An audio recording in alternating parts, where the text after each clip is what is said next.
Hey everyone, welcome to the Reaping of Goldenfields, episode 4. Four, it's better. Good, thank you for joining us for an evening of the Dungeons and the Dragons. We are playing the Dungeons and the Dragons, and I am the Dungeon Master. Hello, pleased to meet you. I'm Chris. How are you? Anyway, we are playing D&D, and for those who are unfamiliar, D&D is a game where you roll dice and stuff happens. Yeah. I narrate the world, the players narrate their choices within the world, and we roll dice to see how well they achieve what they want to do, basically. There's a lot more rules than that, but if you want to boil it down, it can be that simple. But yes, that is how it goes. They play their characters, and I play everything else that they face in this folk horror campaign. And so far, I've played a lot of very nasty people, and I will continue to play very nasty people, it seems, the rest of this. Plus some nice people. There's been some really pleasant NPCs as well. You play all the shepherds. The shepherds are not nasty. Well, 3 of them are very, very thinly sketched because I didn't... Okay, they just accidentally destroy grain silos, but we won't hold that against them. No. Look, one owns a cannon, and I had fun. That's all that happened. That was, Anyway. The one that Chris sketched out owns a cannon. Shocking. I'm not saying it's a character I've not written up and designed and thought this would be a great player character at some point or anything. No, but there we go. Anyway, we've got this lovely story that we're telling. We are literally at the halfway point right now in Medias Res between episodes 3 and 4. So if you want to catch up on what we've done before, there'll be a link in chat right now. But while you're potentially doing a very quick catch up on that, there'll be a link to the wiki where someone's doing synopses. Maybe there'll be a synopsis. I don't know. But yeah. If you want to catch up, surely. We'll see. But anyway, while you're catching up, if that's something you need to do, let's go around the table and meet all the players. Let's start today with Michael. That's very weird. I'm Michael. I play Flory Brooke. And I'm going to really jinx myself. Flory's not been hit yet, so let's play that game. Whoa, that's okay. Why would you say that? Why would you say that? The stones. I will hit you myself if need be. just to remove the curse. Wow. Which is strange, seeing as I usually die in most campaigns I ever play. So I'm just going to ride this high until... Why are you tempting fate, Mike? Why? Because fun. Cool, thank you, Mike. Very little about your character or anything else about the story. Just. I think it's the crucial point. I guess we'll cross that bridge when we get there. For this. Yeah. Let's move on. Rebecca. Hi, I'm Rebecca. I use she, her pronouns. I am playing Ava, who also uses she, her pronouns. Ava has been hit, but sneakily has a lot of hit points, and I think pretends to be quite squishy, and it's going really well so far. I meant to ask you, we've done a whole campaign with a tank wizard. Are you now playing a tank warlock? Not intentionally, but maybe. We just want to help. It's lovely. I'll let George I do not want to help. I think that sums Ava up. She's aligning with the party for now, but also maybe is concealing some information about a very evil wand that she may or may not take for her own purposes, depending. It's all fine. There are bridges we can cross, and we'll cross them whenever we decide to cross them, or not. I have no idea. We'll see. Emma.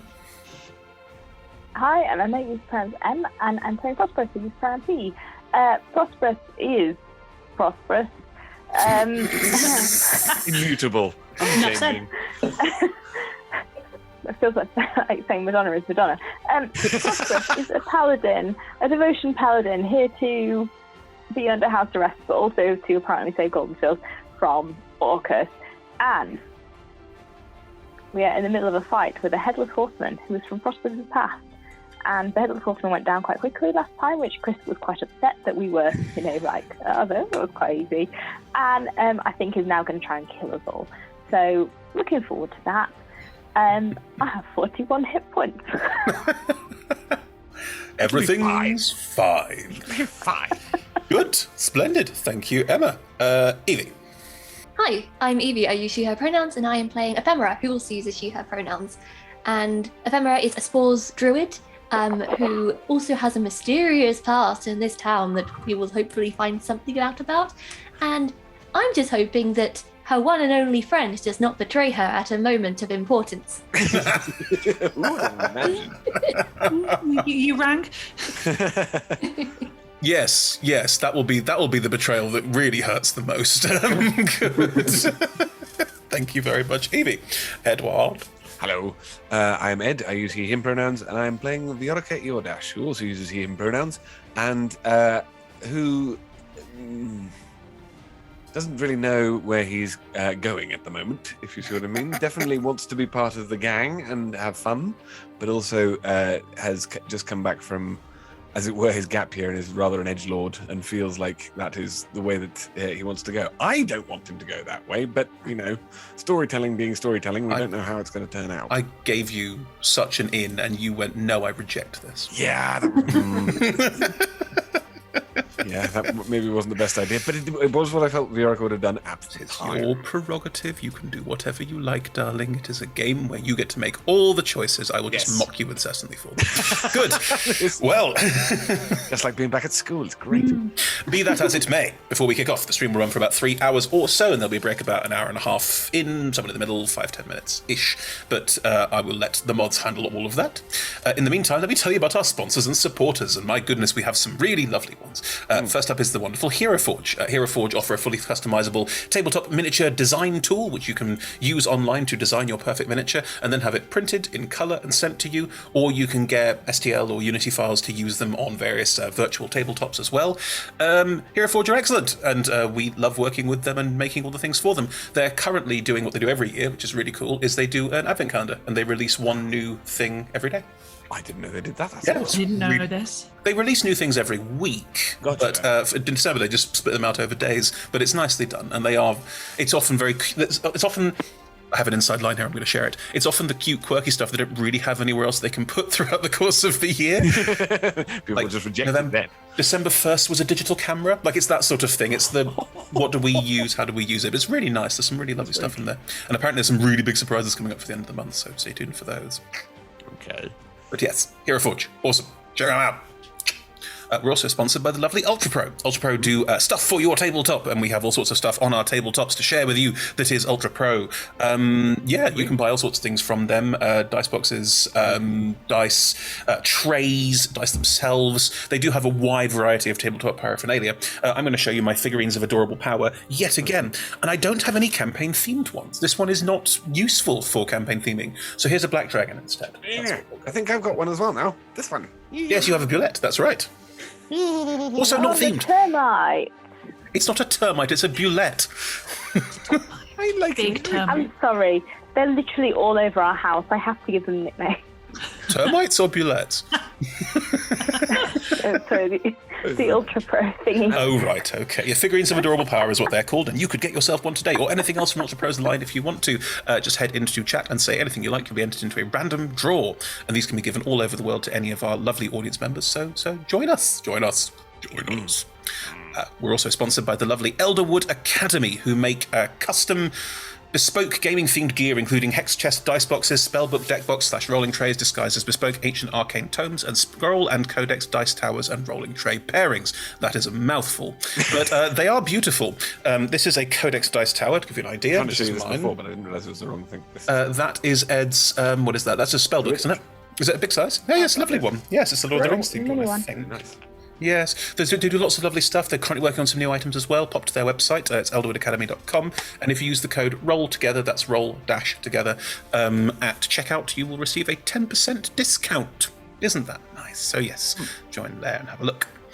We're also supported by the lovely D&D Beyond. You can see everyone's character sheets on the left-hand side of the screen. Yes, the level 12. Yes, they can do lots of things. Check them out. We're also supported by Level Up Dice. I have some table shakers right here. Massive chunky metal dice. These are the D10s. I use them for some important rolls. I've got a nice big D20 as well. But yes, if you fancy some table shakers of your own, head to chat right now, and there's a link to where you can purchase them for yourself. We're also supported by Idle Champions of the Forgotten Realms and Warriors of Waterdeep, two D&D video games, and they're both free to play, so you can. There are links in chat now, probably, mods. I trust you, mods. There'll be links in chat, so you can click on those to download games onto your mobile devices, or to I think you can play Idle Champions on all sorts of different things, including the Nintendo Switch and stuff like that. So There'll be links and stuff you can check out. Yeah, there'll be links and stuff you can check out and do that sort of thing. And there are also 2 codes. One is a code you put into Idle Champions to get an Electrum chest, and the Warriors of Waterdeep code is one you click on if you're watching Twitch on the device where you have Warriors of Waterdeep installed, and that will get you some free gems. If you need help with that process, the mods are there to help with this process, and are very happy to help with this process. So join them there. Try both the games out. They're really, really good fun, and there's lots of freebies going around for the holiday season for obvious reasons. So check them out. Yeah. Lovely. We are All Together RPG on all socials. There'll be links in chat. Do like, follow, subscribe, all of the above. Massive thank you to our D20 Club on Patreon. You can find out more about them in chat as well. They support us financially along with all our sponsors, and together they make all of this happen. So thank you so much to all of them, including the lovely Troutworthy, who has been made our patron, who has made our wiki, is making a fan wiki for us, and it's slowly getting more and more filled out. And my goodness, you lot remember some random shit that I can't remember. I'm really pleased that someone does, but it's just lovely. It's great. It's incredible. It's amazing. Kudos to the person who managed to write out the plot of Lust in the Feywild, because good job following that one. I was in it, and I can. Was there? Well, anyway. That's not Rude. Stuff happened. Was there a plot? Anyway, let's be that as it may. Also, if you like our shows and want to watch some of the older shows, they're all available on YouTube. There's a link in chat, and as podcasts as well. If you want to check your favourite podcasting provider, and if we're not there, just let us know. The podcasts do get sort of disseminated in a lot of different places, so check them out. See if you can find everything you need. Disseminate. Yes. Thank you. I'm glad you do. Finally, we play with a diverse group of players who play a diverse set of characters of wide-ranging sexual and gender identities. Our tables are trans and GNC positive, and we encourage and champion trans and GNC players, characters, technicians, everyone else behind the scenes and on camera in our games and in our company. The DM and players may portray characters that are of a different gender to their own. We aim to avoid misgendering. We do acknowledge it does sometimes happen. Have company policy in place for correction. Should the need arise for correction, do let us know if you think we've missed something. We also have some safety tools available. These are safety tools that we use as part of play. Because we pre-record, you probably won't see us using them actively. But if you want to find out more about what we do and how we do it, there's a link in chat. Lots of information there about using safety tools in your own games, which we thoroughly recommend. We also have content warnings. Because we pre-record, we can tell you what to look out for if you want to look out for things, and that's all available to you anytime you need. Even after the fact for previous recordings, that sort of thing. Everything's archived. You can find it all on the link in chat. Cool. Oh, actually, this is a folk horror campaign. If there's anything where you're like, I'm not sure about this, do check the content warnings, because we go through all sorts of grim stuff in this one. So just to make sure, be careful. Love yourself. Love each other. Good. Right. Reference.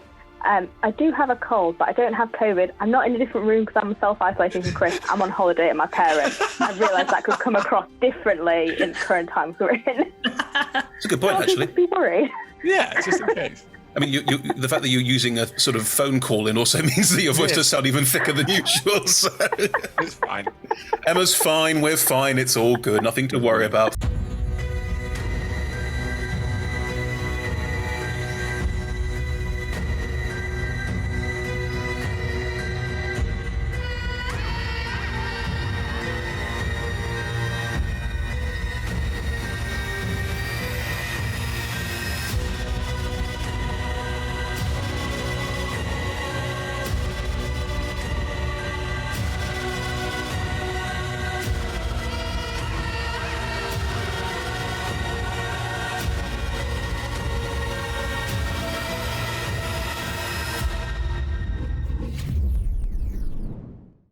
And welcome back. So, last time the adventurers... They don't have a name, this party. They're not even really a party so far. They're just a bunch of random yahoos who met.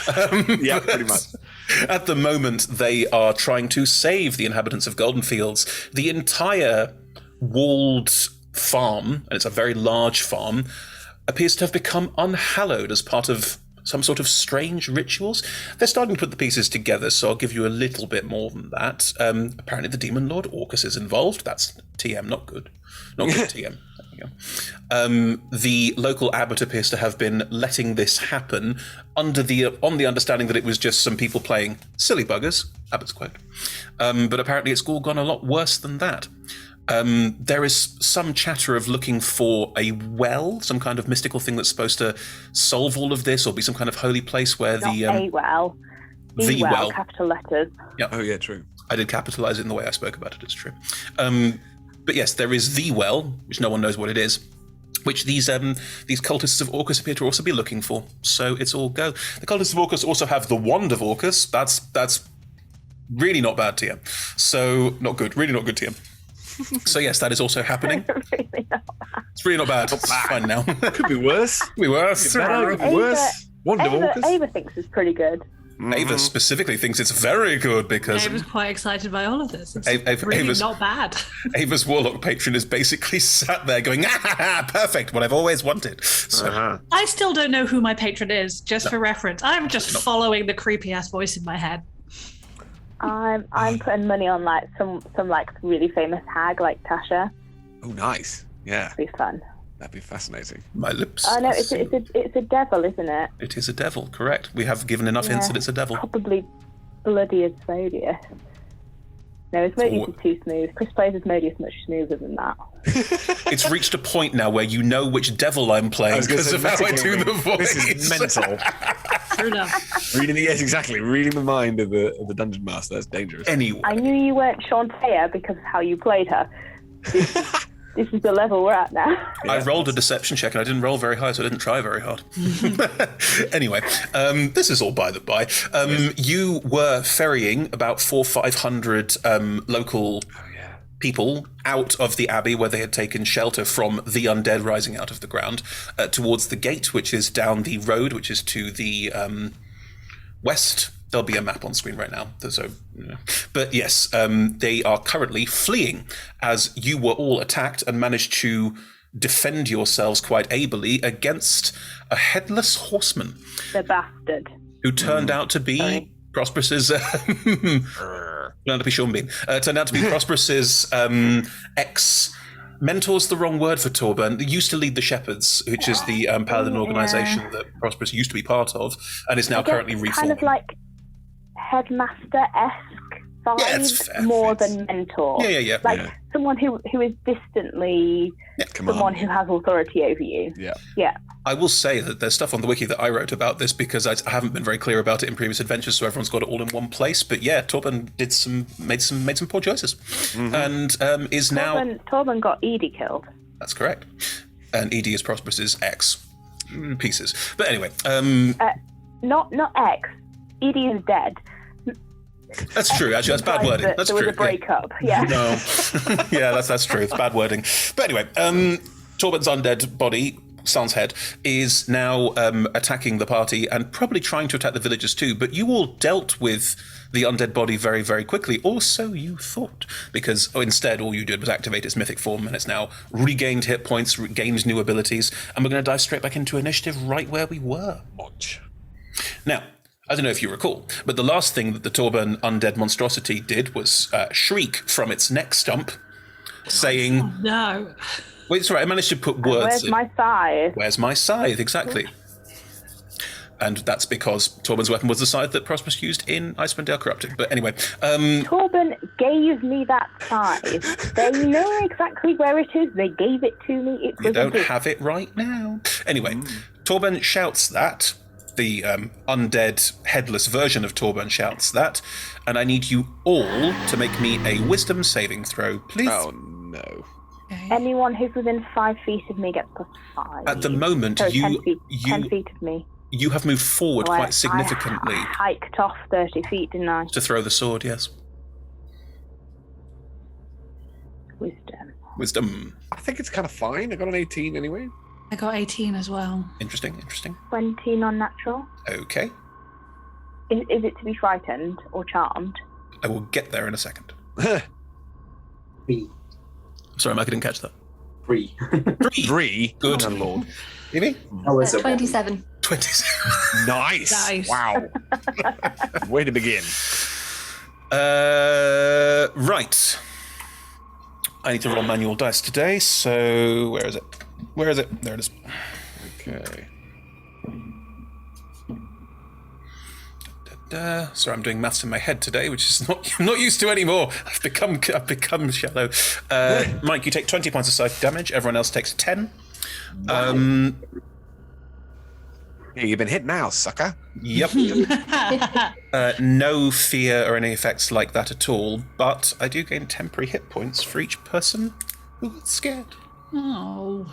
Well, it's only one. Who got scared? Nobody got scared. Well, not scared, but the only gain temporary hit points for every person who who took full damage for it. That's the point. Good. Still, it's temporary hit points, and you don't know how many I get for each one. Anyway, that is what the shriek does. I'm on 31 hit points now, folks. I'm aware of this. But so we will deal with this situation. As this shriek rings out across the battlefield, from above, these flittering noises that you heard, suddenly, with shrieks, almost in response to the shriek itself, 10 heads are flying down towards the 5 of you. Oh, man. I will say that they were going to go for the group of people. Those people have run 60 feet and have an air elemental above them going, nope, nope, nope. But we had an air element. Yes. Are they flying all the way to me? I'm 30 feet out from everyone else. Yes, they are. I just checked their flight speed. What will happen basically is 2 will go for each of you because there's 10 of them. Mm-hmm. And they're just going to come down and harry you. Harry. Cool. Right, I need to make some attack Harry, rolls. the horse we've not yet seen. Harry, your horse has not turned up here so far. Yes. That will be there. Perfect. Frore, let's start with you. We have a 14 and an 18. One hits. One hits. Grand. So I've got to now roll to see what kind of head it is. Oh, yes. Cool. You take... Don't we get to know? Is that a pumpkin? No. You take 8 points of damage as it launches down at you and just bites into your shoulder and just starts biting into it. You don't have any sort of resistance to necrotic damage, do you? 8. Cool. So it's going to chew away at your shoulder. This one is a gnashing head. Oh, I see. But is it like a skull, or is it like a humanoid head, or is it? It is a disembodied flying head. That's all we get. I'm going to say, for the theming of the way the adventure's gone so far, that it's not an undead person from around here that has been used. It is summoned from hell itself, so it's probably got something quite demonic looking about it. It's not trying to look like, oh, it's the head of a friend. No, it's very much this is to bite on your shoulder. Exactly. This is more like fiendish nightmares kind of thing than anything else. That makes more sense. Just give me a little love bite. Just a little nip. A little nip. Right, the 2 on Ava. 17 and 18. I'm rolling very well today. Yep. Both. Is it necrotic damage, though? Not all of it. Okay, because I'm immune. I know. Just wanted to remind you. I'm aware. Oh, good. Oh, they're both the same one. That's great. Right, there is no necrotic damage on this one, but it's only a D4 of damage because there's more. Hump. You take 2 points of damage from the 2 heads that start biting down on you, and I need 2 Constitution saving throws, please. Okay. 2 points of damage, 2 con saves. Ooh, neither of them are ideal. One is a 14 and one is a 12. You pass. 2 of the heads are going to fly in and start gnashing, probably for you as well, around the shoulders and the top of the head. They don't appear to be quite as bitey. They're not like the one that's gnashing down on Frore has a very big mouth that's a bit wide and is sort of just going in and chomping. These ones appear to be, they look almost like bizarre statuesque faces, like less of the flesh, more of the stone, and they are more sort of like thumping into you and bashing around your head. They're very annoying. Yeah. I've travelled with ephemera. Who is a statue? Anyway, cool. 2 on Viorica. Good grief, I've not rolled under a 13 yet. That's great. 16 and a 19. Only one of those hits. The 19. Amazing armor class for a bard, haven't you? I like it. It's what's necessary. It's another stony one. So can I have a con save, please? Another 2 points of damage. I'm so glad. Yeah, give it a second. Oh, that's a 0. A 0? Damn. Yep, that's not Jesus good. Christ. I got a 1 and a minus. Well, I've got a what's the thing called? Modifier of -1, and I rolled a 1. Well done. The more gnashy, chewy head tries to go for an ankle, and you just sort of get off, like shake it off with your feet. However, the one that looks a bit more like a statue gets you right in the back of the neck, and as you reach up and go, from the point where it bit you, your skin is hardening and it's swelling. Okay, right. So how much damage did I take? 2 points of damage. Like, that's fine, but I assume that the other stuff is going to be more of a problem. Correct. Good, right. 2 on ephemera. Oh my god. And one of them immediately make a con saving throw, please. Sure. Yeah, that makes sense. 21 and a non-nat 20. I'm rolling really well. Oh, and that's a 10 on a con save. Cool. Good. One of them takes 4 points of necrotic damage. Yeah. It's a start. 2 points of necrotic damage. Every time. Undead, I'm sorry, it's a very undead heavy campaign, but there you go. Right, so that... Hang on. Also, sorry, was the damage I took necrotic? No, that was just bludgeoning. Fine. It's a head poking you in the back of the head. Yes. Right, in which case one of them sort of like floats around in the air slightly as spores sort of infect it, but 2 of them, are going, there we go. 2 of them are going for ephemera. Ephemera, make me an intelligence saving throw while I do this. Oh, Lord. I can do this. Oh, I can do this. No. That is a 26. Effie You're for fine. the win. That is, you take 7. Hang on, do you do anything with necrotic damage? Negate, halve, anything like that? No. Not that I know of. No. You take 7 points of damage from one of them, who only has one eye in the center of its forehead and just looks at you quite strangely as it gnaws on you. The other one is just a standard nommy chompy one. I do. That's better. 15 points of damage from that one. So Oh no. This is all, I've named them. There's Bitey, Bashy, and now Eyeball. Yeah, perfect. cool. Yeah, I can use that. I'll use that shorthand for the next one. That's fine. Monsters Inc. sort of idea. Yes, they're cute. Hey, this folk eyeball. horror campaign's going really well. Good. Right. And prosperous. Now on half health already. Oh, there are the bad rolls, of course, when I needed them. M, does an 8 hit you? Nope. Does a 14 hit you? No, clang off both of the arm guards. Meh, bonk. Actually, I'll roll see what they Yeah, are. exactly. Another Nashi one. And another single-eyed one. Boom, bounce off you. Poke it in the eye. Yes. Comes back again. Good. Lovely. That was their turn. At the end of their turn... Sorry, do I need to roll to maintain concentration on my elemental? Yes, you do. Twice. You got bitten Okay. twice. What roll is this? I've not been a spellcaster in a They while. were both. It's a Constitution saving throw. You both attacks were under 20 points of damage, which means that you have to roll a 10. Okay. Well, that's a 4. Nice. With your con mod? My con mod is 0. Never mind. Right, good. When you lose You didn't concentration, even get 1 round.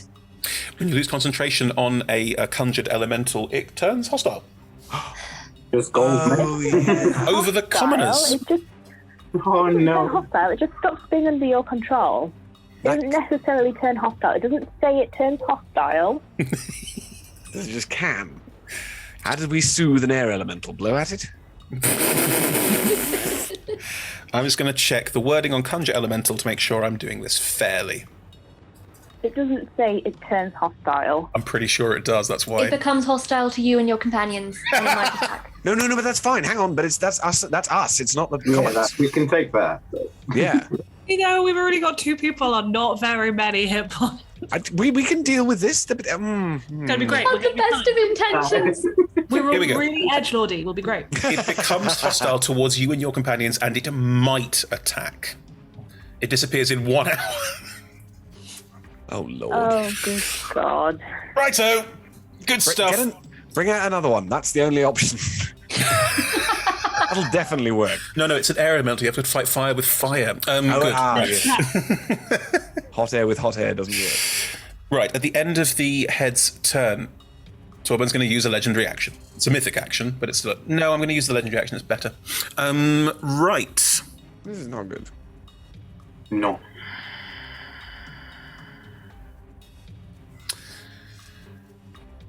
Part of the mythic trait is regaining some of the intelligence. That's quite important. It is. Part of it is regaining some of the intelligence, regaining some of the sentience. Yep. He is smarter than that. He's going to avoid the heavily armored paladin and go for the back row. Damn him. Yep. Torben will use an ability called Headhunt. It's the same one that he used on Prosperous in the first round. He moves up to its speed without provoking opportunity attacks, and he is fast, so he will shoot around Prosperous and head straight for Ava. I rolled for it. Cool. And is going to make a attack roll. It's all necrotic damage. Well, I know. The horse lying there laughing. The horse isn't dead. It's just... The nightmare is still alive, but it doesn't have legendary actions. I just rolled a nat 20. Yeah, that hits. Weirdly. It's worse than that. Oh, no. What happened? Make me a con save. Oh. I don't like this. 5. This is not good.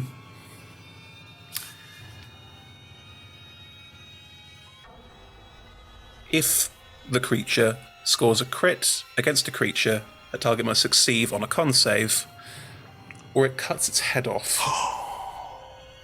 Okay. Oh, it's got vicious, or whatever it's called. So, Don't worry, I've got you. I've got a plan. As long as someone's got a plan. The target dies Okay. if it can't survive without the lost head. Okay. No saving. No, Dies. Are we saying reduced to 0 HP? Oh, go on. Insta-death and reduced to 0 often have the same thing in rules terms, so I would allow that, yeah?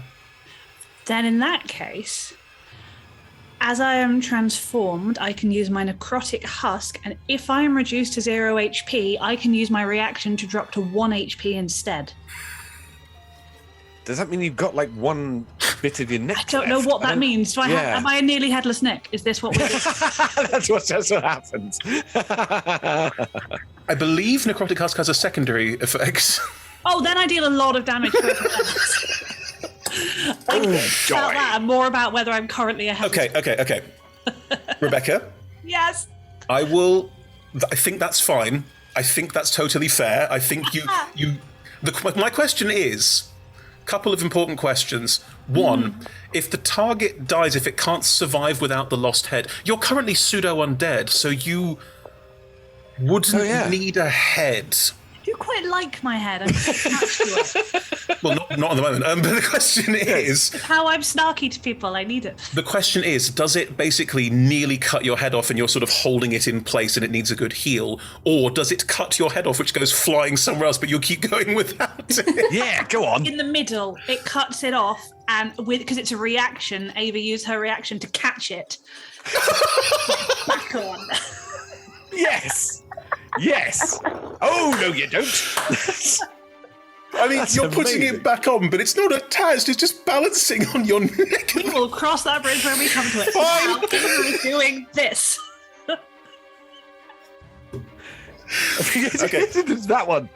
I do need to roll the What? damage. You are resistant or immune to necrotic in this form. Definitely immune to necrotic because I'm still transformed. Amazing. So you don't take the extra damage. Great. That's fine. I'm not going to add that in because we've counted it as that. So it's just the regular damage. Okay. So All the dice One together. hit This is point. so much of it is necrotic damage. So I have yeah. 1 hit point. Oh, you have 1 hit point. Yeah, never mind. You just have 1 hit point. We'll bother. It would have. Yeah, because we've effectively done it as a death roll. That's fine. There's no damage. You just. Yes, because if it did damage and then I came back to 1, is that all right? Or we can do came back to 1 and then you knock me out. There's a ruling on if the target doesn't die, this is how much damage you roll. But arguably you have. I died. You did. I now need to deal a lot of damage to indiscriminately everyone around me. What's the range on it? 30 feet. I ran 30 feet. I think it's 30 feet away. Prosperous is the only one. Prosperous is definitely out of it. I think for everyone else, yeah. I think. Sorry. No, is it necrotic damage? Yes. Because in which case I'm going to be better off. Good. Okay, fine. Are you resistant to necrotic damage, Ed? Yes. I tell you. Well, okay. So from what is the effect? Oh, it's the fucking tattoos again. Yeah. I was going to say when the magic spurts out, as it were, then there's going to be a lot of black writhing snakes coming up to try and defend against it. Well, Rebecca hasn't narrated how the magic spurts out yet, so maybe let's not use terms like that yet. Sorry.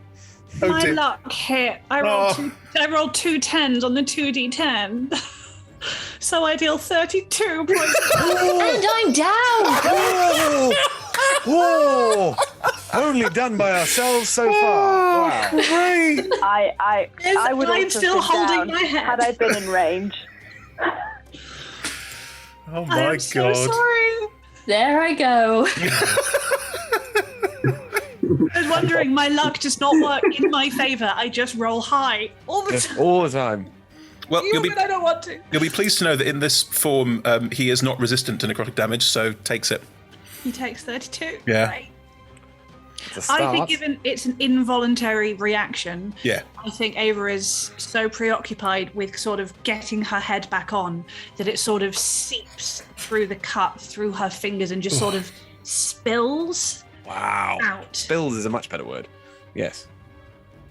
Well, As if it's what's inside her and fueling her and keeping her alive is escaping through the enormous gaping wound in her neck.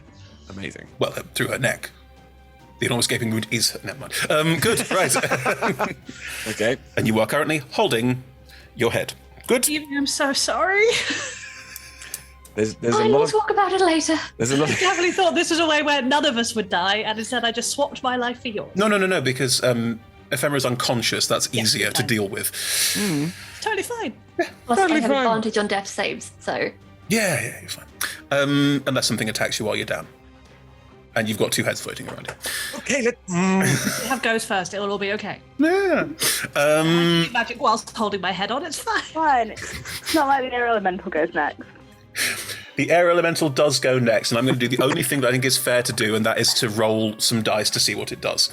Because it's the way I'm going to style it, if we're all okay with it, is the elemental's not pleased about being summoned. It's not so much I'm going to kill everyone, or I'm enraged. It's more of I don't want to be here, and then deciding what it does at that point. So I've got its stats up. Can it just kick the building? If there is one. There's a copse near you. Yeah, just go and rage around in the cops for a bit. Have an air elemental tantrum. That would be most useful. That's basically what I've rolled for, as an air elemental tantrum, which is what I'm going to do because I think it's funny. Right. The air elemental is going to land down on the ground amongst all of you and is going to whirlwind.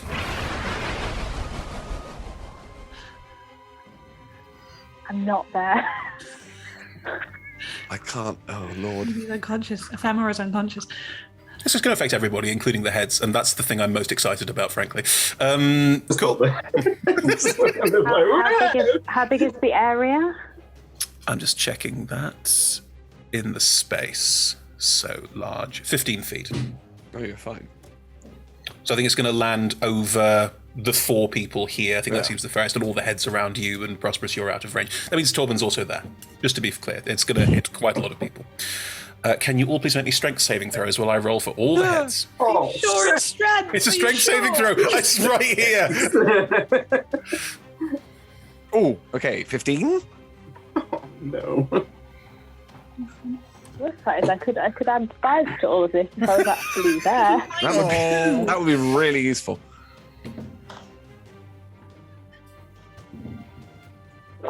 So I've got to roll for all the heads, so give me a sec. I got 18 on the die, so 16. Oh, wow. There's a -2 to strength. That is a tiny, tiny person. Wow, that's... Puff of wind, blow her over. I have to roll quite well for the heads because they also have minuses to strength. So, Oh, wow. so far it's not going well for them. No. No, it's Going well for them. Oh, yeah, I was going to say, yeah, it's not going well for anyone at the moment. okay. On a failure, and the DC is 13. Who failed? Me. Oh. Well, yeah, you're unconscious, so you fail automatically. It's true. The target takes 50. Well, takes dice.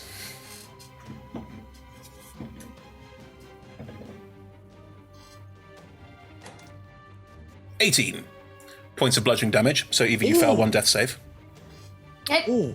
Just one. Let's Just one. It's not a melee attack. No crit. So it's just a one. Just one. One failed. For you also failed this. So you take the 18 points damage. Yeah, and for You down as well.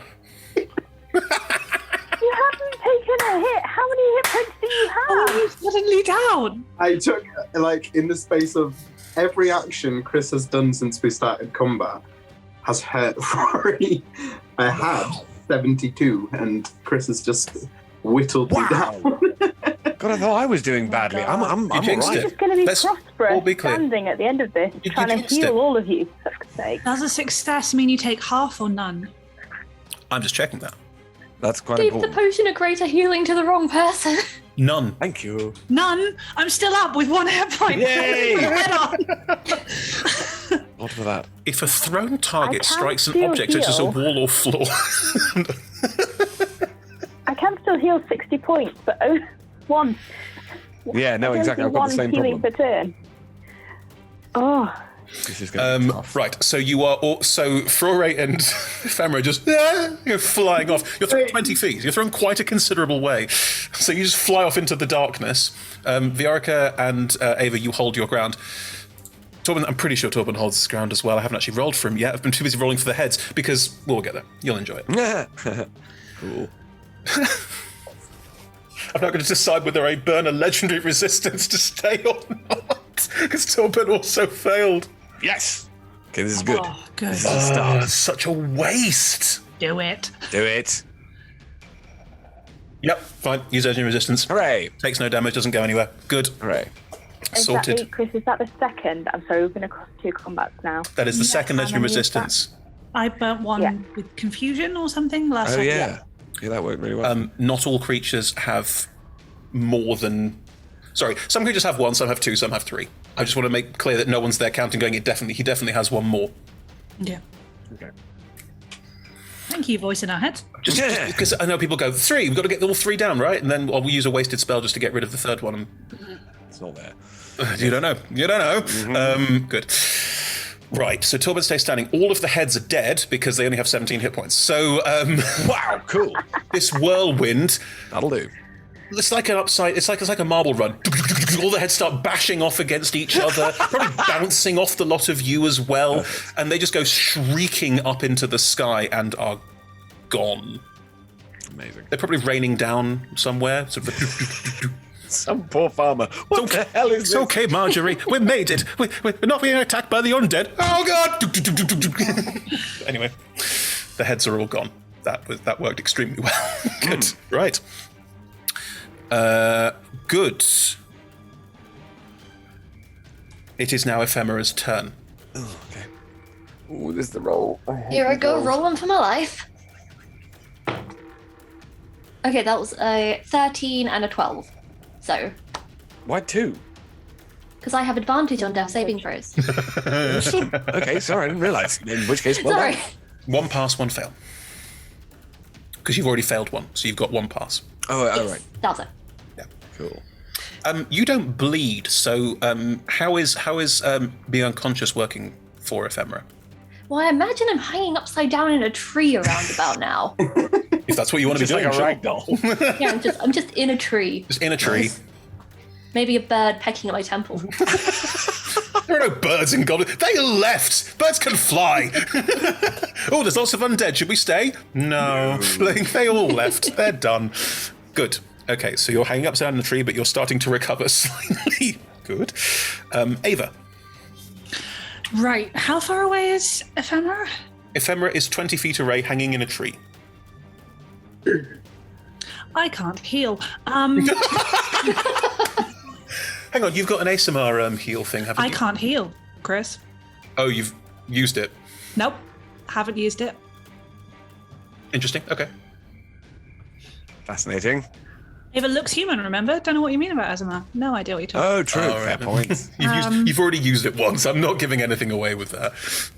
You mended, Evie. Your thing's got wings. Your mini's got wings. You mended Evie have- in the cops. I haven't whacked out that necrotic husk shroud yet. No one's seen Ava's wings. That's no one. fine. It's on the Obviously, mini. everyone who's seen the character sheet knows, but in-game, In game, no one knows. You're fine. Ava has no healing. Fine. Cool. No healing. Shame. Good. Well, Oops. If Evie I had will failed that say- death save, then maybe. But Torben's right next to you, and currently the only other person who is here who you might be worried about like areas of effect is Viorica, whose tattoo appears to be quite good at absorbing necrotic damage. I'm just saying. so I could do an AOE, or I could just hit him with 6 Eldritch Blasts. Is my do thing. that. His armor class is pretty good. Advantage. I have because a he's right next to you. I have plus 11 to You're each within- hit. You're within 5 feet of him, so currently you're at disadvantage. If you step out of range, he gets a free attack of opportunity, and you have 1 hit point. I mean, again, I have a plus 11, so I'm tempted to take the disadvantage. Let me just see if there's a... Yeah, because all my AoE cool spells do necrotic damage. He doesn't appear to have any resistances to necrotic damage. I would be fine with that as well. Because I do it. Well, in that case, children. Yeah, I was about to say, I've seen your spell list. Well, in Absolute worst.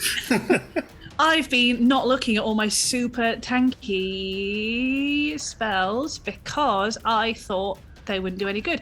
Well, in that case, I'm going to use my 1 6th level spell and cast Circle of Death, please, Chris. Okay. I'm What's the range on Circle may of have Death? bitten off more than I could chew on this. 60 foot. Well, that will hit people who got thrown away and are unconscious. What's the range on the circle? How big's the circle? 60 foot. The range is 150. Okay, fine. you can place it to avoid Flore and Ephemera hanging in trees and Prosperous. That's fine. I'll say you can do that. Why not? Actually, sorry, this is not interesting. I have not been bothering to look at my necrotic spells because I thought they were pointless. Let me just... I've been working very hard to try and put things in that you and Evie can affect. Yeah. Oh, hang on. No, tell you what, let's not do that. Yeah, let's use Arms of Hadar at 5th level. Fine. So that's only a 10-foot radius. Sorry, Viorica. Still No, have that's all right. I can deal with that better than I can deal with Circle of Death. I didn't even That's really fun, though. It's really good. It's a great spell, but that's very much for going, oh, look, there's an army over there that I don't like. lump. Yeah. Good shot. So, strength save, please, Chris and Viorica. Right. 2d6. Right. And another 4, so 66. It's an 11. Oh, love. Oh, Okay, well, you've both failed. So it'll be 66. I should be all right. It's still just not as good as... True, but I want to survive, please. Yeah, no, 66. And then I get to Hex, because he's already hexed, right? Correct. Yes, he's already hexed. That's done. Maddening Hex. I have been using it as every time I hit, it's a +5 to the Hex. Is that right, or is it just once per turn? I believe it's once per turn. Ah, whoops, sorry. Oh no, how terrible. Let's rewind all of this. None of it happened. So it's 66 for Ed, 76 plus 5 for The bastard. Bad Headless Man. I will use the app because I am a What kind of damage is it? necrotic. Necrotic. Okay, so Ed, you're halving this. That's important. And Rebecca, you've turned into the sun. I don't know where it's shining out of, but it's wonderful. There we go. The light fraction, that's fine. Cameras. Go on. No, that's not Enthusiastic. Good way. Thingy. 27 on the 66. Okay. So it's 13. 13. And then another d6 plus 5 for Torbid. Oh, that was a 6, so 11. Mm-hmm. Why am I the sun? There we go. I think it's when you lean your forehead towards the camera. I'm just assuming. Being an Azamara sneaking out. You've accidentally acquired Prosperous's level 20 ability. It's just Rebecca is a paladin, so it's my inherent. Nice. Okay, that is significant with the already existing damage that has been done. He doesn't have expressions because he doesn't have a head, but in front of you, he is stumbling back. Like, necrotic is a problem for him. You don't really understand why it would be, because he's undead. Surely. So, he stumbles back, looking rather unwell. As much as a body without a head can look unwell. Can I, purely for flavour, Ava has tried... I have Warcaster, so I'm assuming this works. Ava has tried to cast holding her head on, realised that doesn't work, so just picked up her head by the hair and is holding it in one hand whilst casting from the other. I love it. That's fine. Now you're headless as well. Two can play at that game. I think Still got mine! Yeah, exactly. I think there's a Hero Forge glitch that means that you could have a headless character. I'm really tempted. We'll see. But anyway, yeah. See how much time the editors have. Yes. Good. Right. Splendid. I've used all my legendary actions because that's how much it costs to do the beheading move. Good. Right. It's not my turn yet. That's probably a good thing, because the state of the party. The Elemental's still here as well. Flore. Oh, God. Oh, hello. Death save. Oh, my word. Now, how do you punish nat ones? Just asking for a friend. It's Do you 2 failed take saves. two away? It's 2 failed you- saves. You failed too. Have you failed 2? I'd like to take this moment to apologise for what I said at the start of the game. Yeah, we knew you were going to do this, but that's quite hardcore. This was not my choice. Okay. Wow. Druids have Revivify, right? And Paladins, maybe? Chris whispered into my dice after I said what I said, and now this is what happened. Jinxed it. We said at the time that you jinxed wow. it. No, but you were Genuinely perfectly happy to jinxed do it. that. But this is what happens. Good Lord. Look, all right. Silly I hat.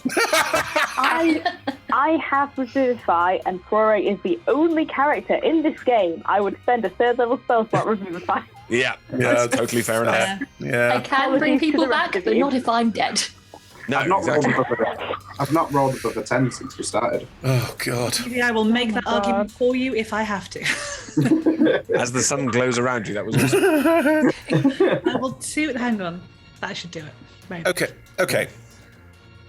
The good news is necessary, I can bring 2 of you back today, so... I should be all right. Prosperous, as the only person who's not currently busy. But is it my turn? Edgar's before me. No, it's not your turn. As you look out of the corner of your eye, you can see how the villagers, the lights that the guard were holding around the villagers, are continuing to head down the road to the west and are disappearing over the crest of the hill. Good. They're not being harried, they're not being chased, they are getting away. Okay. They've dashed What do I again. care? Flore's dying. I'm just telling you, like, Yeah, you don't have to worry about them. There's good nothing to- else going on. That's what I'm saying. Good to know. They go on initiative count too.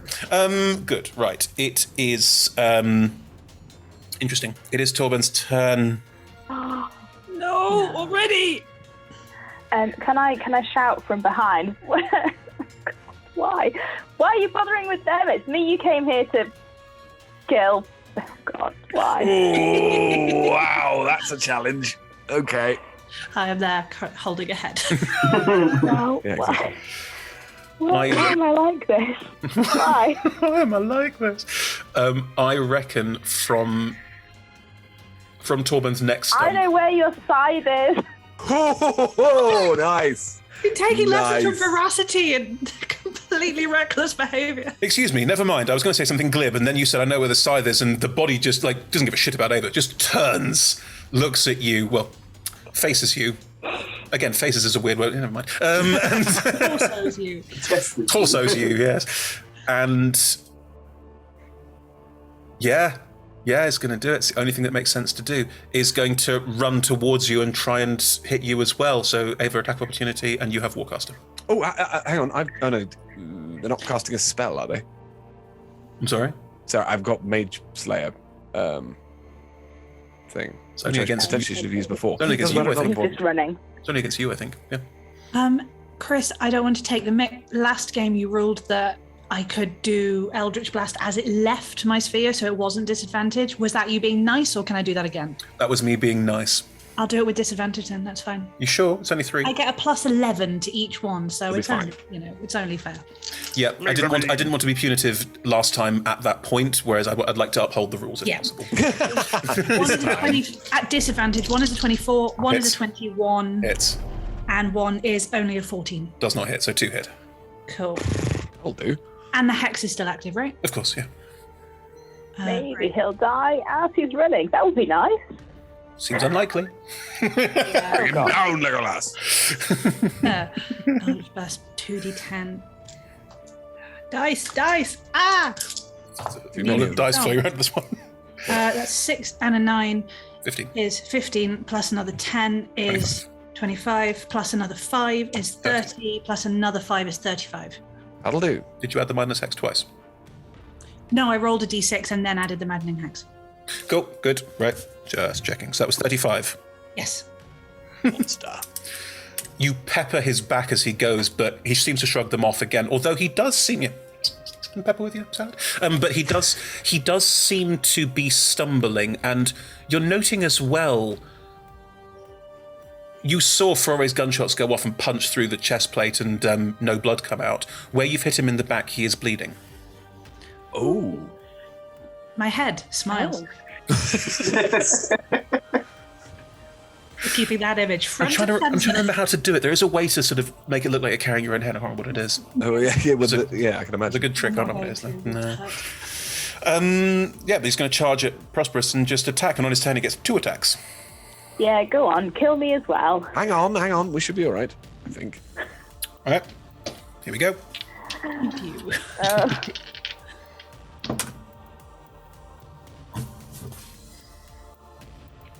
I have rolled a 12 Ooh. and a non-natural 20. Yeah, that hits. My AC is 19. Oh, how annoying. All right, it isn't a crit, so there's no need for the con save or any of that. Okay, so it's one of those Really plus good one big of those. Okay, let's start there. Can you do all the damage in one clump? Yeah, sure. How many hit It's points do you important to currently me. have? 41. Oh, 31. 31. That is 17 points of damage. That'll do. In total? Yeah, the extra necrotic is on the charge ability. The attacks on his turn is just a regular attack. Because if he crits on in any of those moves, is when it's awful because it's an auto save or die. Yeah. Or It's do it. still standing. Bleeding from everywhere. But still standing. And he's got all his mythic actions back as well, and his legendary actions. I'm just saying it's the end of his turn. That's what happens at the end of your turn. Oh, we're all going to die. I Hang can't on. do anything with them until after someone else's turn. Ed's turn, yeah. I know. Yeah. Ed's turn. Say Anyway, you don't want to do anything anymore. it is also the Nightmare's turn, which is still sort of 20 feet away from you, Prosper. It's just like a horse laughing, lying on the floor laughing. Oh yeah. Makes another wisdom save, is that right? Is it wisdom? I don't know, it's your spell. It's No, Tasha's. I'm trying to find. Sorry, give me a second. Yes, wisdom 17. At the end of its turn. Mm-hmm. And it can't take I'm actions or just anything. imagining it Nope. like rolling on the floor like a really happy horse rolling Yeah, around. exactly. Having Yeah. a really, really good scratch on Basically what's the happening, yeah. Exactly. Lovely. Still there. Good, right. Good. that was sensible. The Oracle, it is now your turn. Right. So, the first thing I'm going to do, although this is actually only a bonus action, which is awesome. So, as a bonus action, now how is this going to work? So you know the Song of the Queen of the Night in the Magic Flute. Magic flute. So what Viorica does is bring up his sword cane and start firing out notes like that, which hit everybody. I'm spending 1 use of my bardic inspiration to grant 11 temporary hit points to up to 5 creatures that I can see. Ed, that are within 60 feet. if creatures have 0 hit points and have temporary hit points, they're still unconscious. Oh, really? Yeah. Okay, well, Still that good, though. Thank you. I'll take it. That's what I mean. You effectively have temporary hit points, but you're still unconscious and are still making death saves.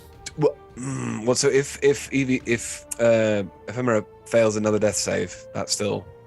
No, Ephemera's got 1 pass, 1 failed. Frore has failed 2 death saves. Sorry, that's what I mean. Failed too. But if someone hits Rory for less than 11 points damage, not a failed death save? I'm not sure that unconscious people can have temporary hit points, but I could do a rules deep dive if we really want to.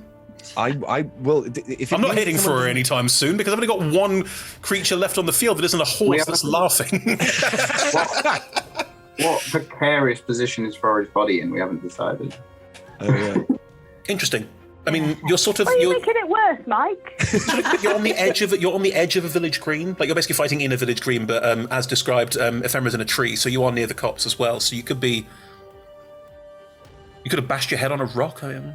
It's Hanging the from most separate trees. unromantic of deaths. Like, Well, how about Ephemera's? Actually, for reasons we'll come to later. Can Ephemera be hanging from the tree and you lying underneath the tree, please?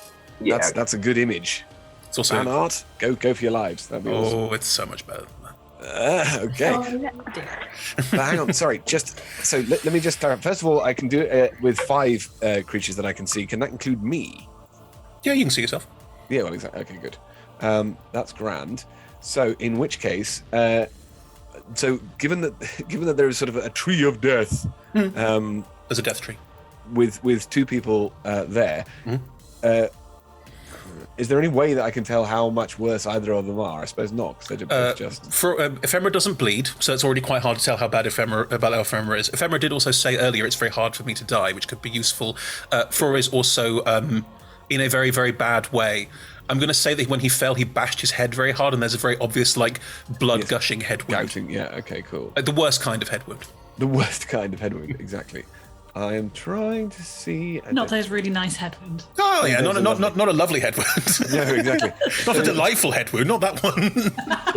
One just in the shape of a love heart. It's a charming head I wound. want to make a cocktail called Delightful Head Wound. That sounds Oh, amazing. nice. Yes, I like that. Oh, that's a band name, that is. But so does Bardic Inspiration count as a spell? No. No.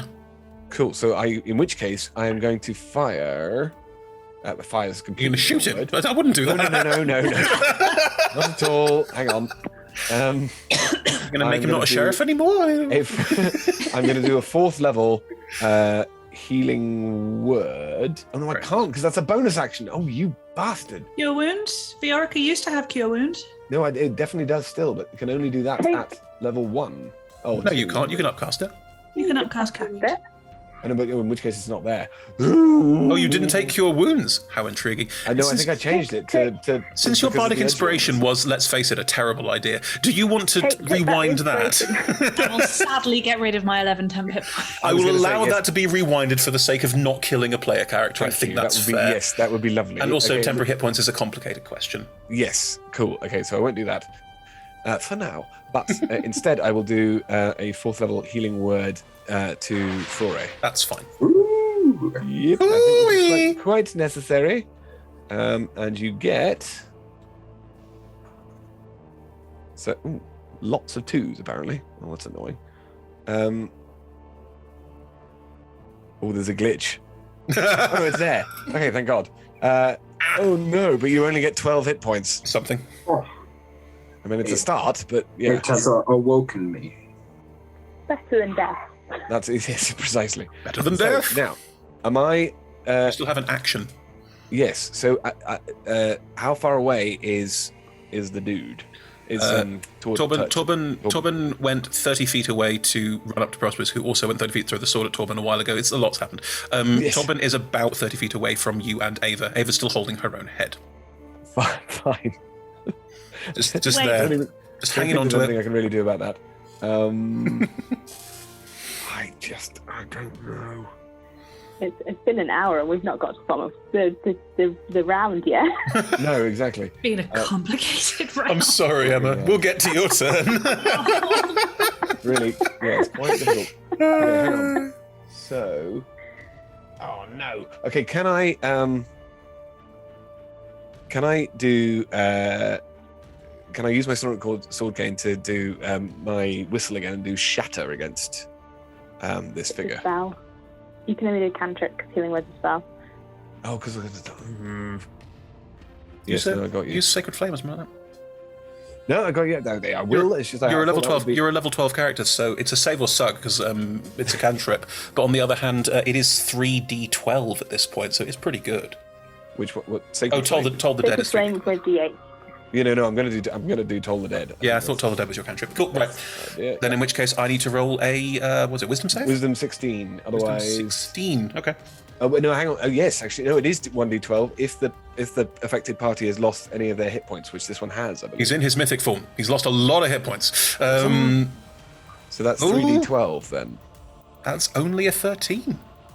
Yes. Winning. 3d12. If you roll well, I'm just saying. Dear God! Ha! 32. Yes. Nice. 32 points with a cantrip. I thank you.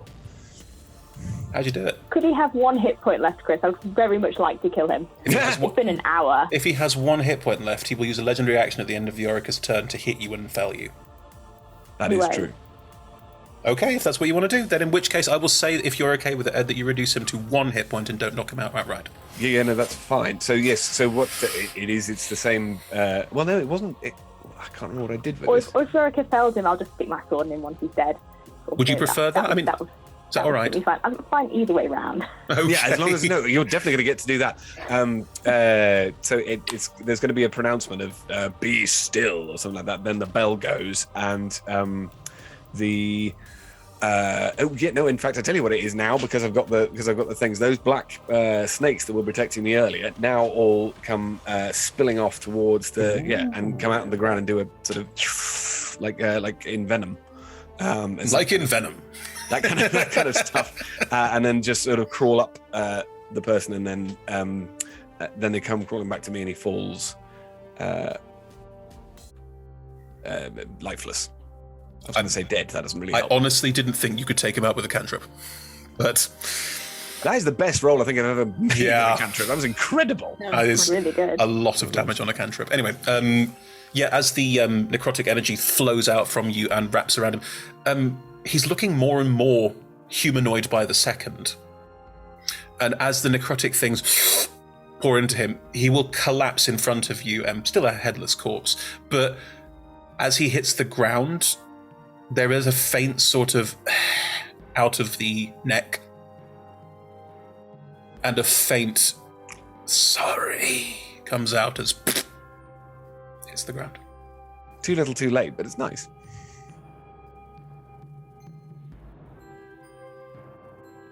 Do you want to stab the sword and make sure he's dead? No. Does the corpse stay there? It does, yeah. It's not reducing into the earth or anything like that. It's just a body. Can I put the side next to him? His side next to him.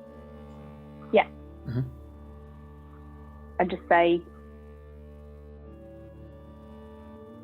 no one deserves to be puppeted. Quietly. Yeah. And then I'm going to go pick up Foray. Well, Frore, you awaken under a tree with ephemera hanging over you. Roll me a D100.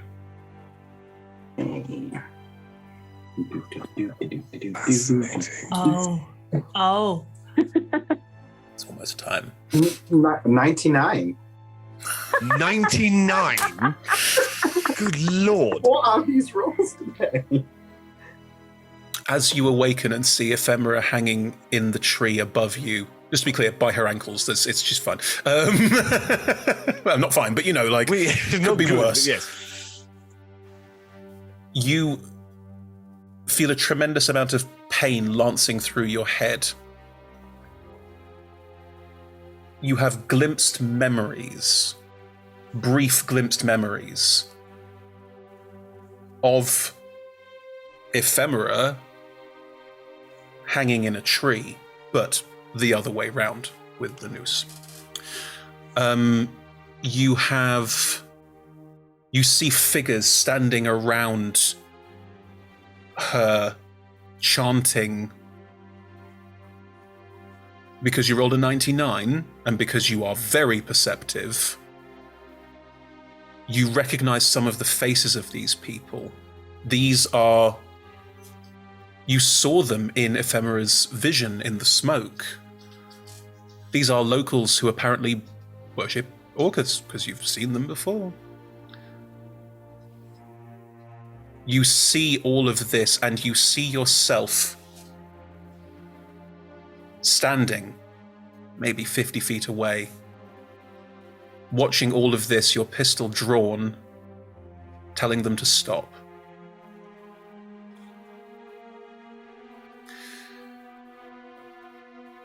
You shoot, the bang crack through your head is deafening. One of them stumbles. They all turn and run. You rush over and you don't follow them.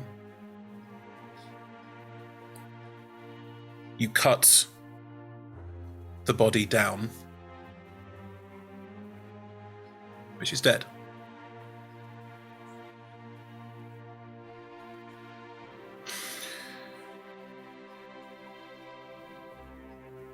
You put her down by the tree.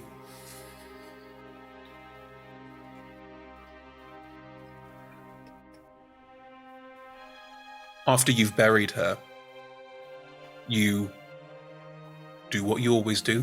You write a report. You'll take it to either Waterdeep or Goldenfields. And you don't know which one you would have taken it to at this point. You don't know where you are on the North Furrow at this point. You don't remember this. You're seeing it.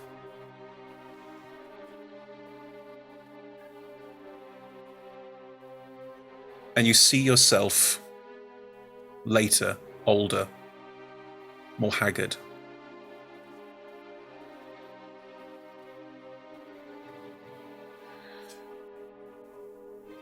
You're approaching a hut.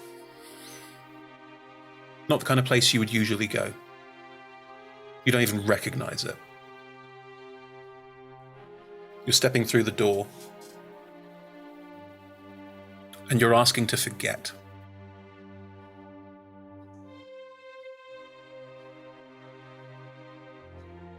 You're given a potion. You go home. You take it. And you see yourself waking up the next day with all of that weight, failure, all of that pressure that you'd put on yourself, gone.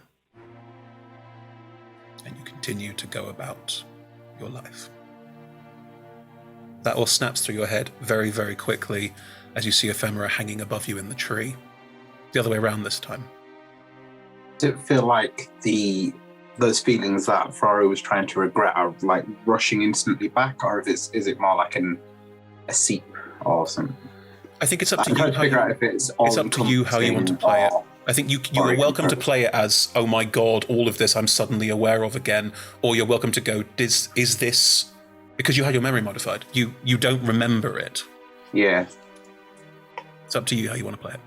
I think as Prosperous will, like, I don't know if he's running up or just sort of coming over to check Rory, but he'll sort of look up, sort of look down, and almost sort of in his hands sort of covering his eyes, and the hat obviously keeps quite a lot of his face covered anyway, and he looks up and there's like instant tears and bloodshot eyes, sort of like someone's been breaking down for hours in the instant of, but then he sort of like goes back, clears his eyes and looks back up, and seems to us almost like 1, 2, 3 back in the room, sort of instant emotion, and then sort of rechecked himself, and then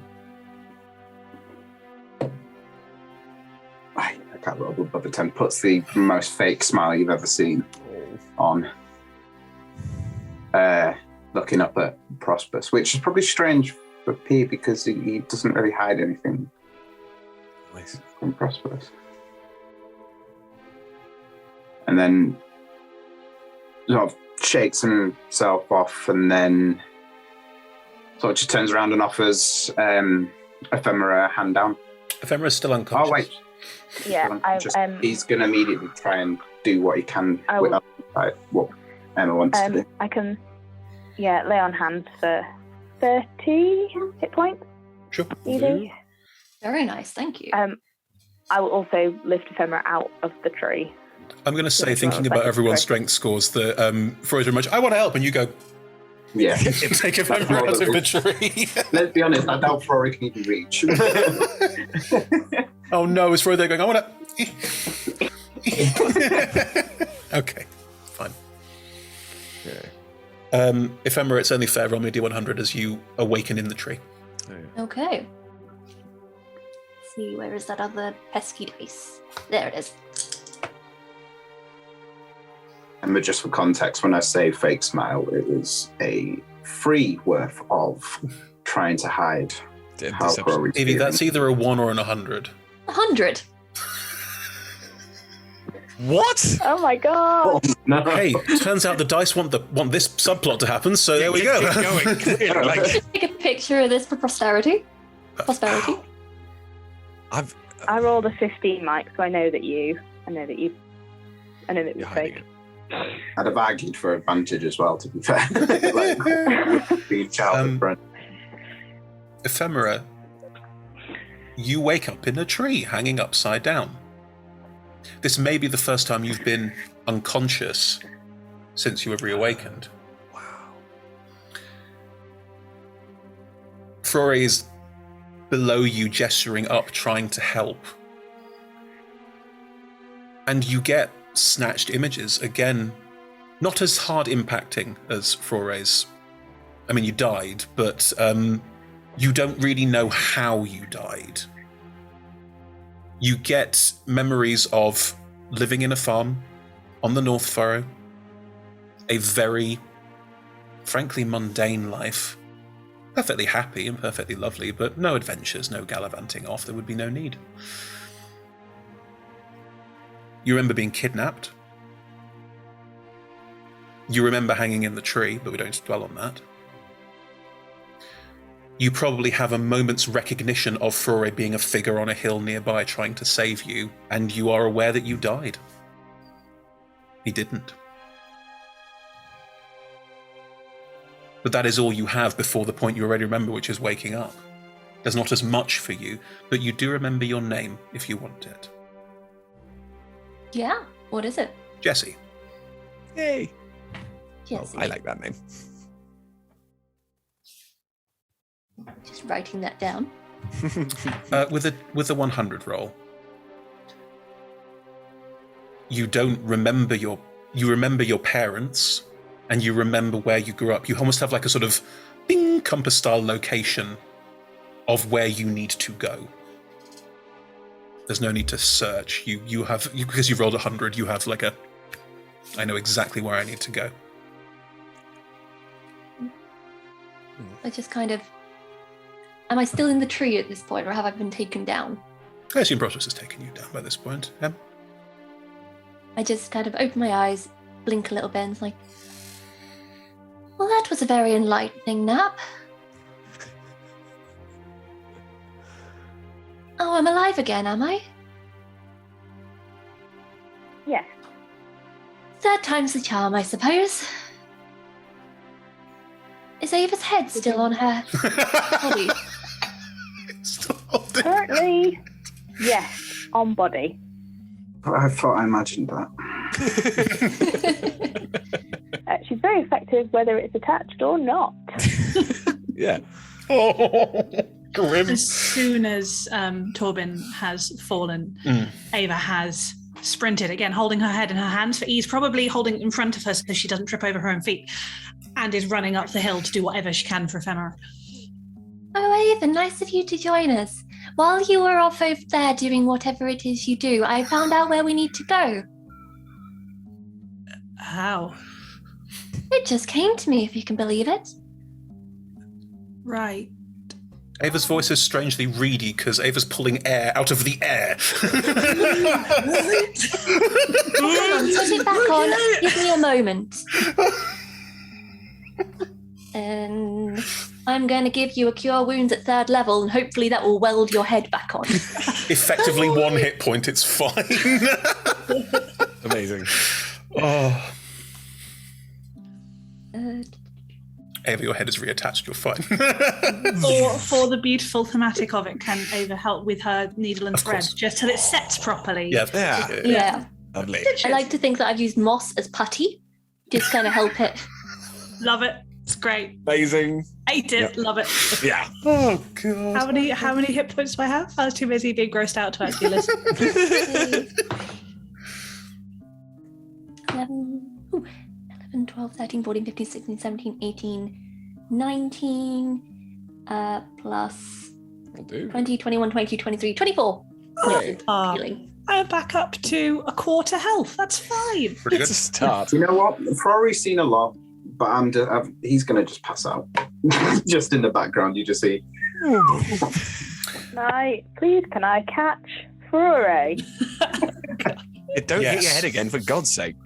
Yes, just yes. There's no need for a roll on that. Does anyone here speak Primordial or Auran?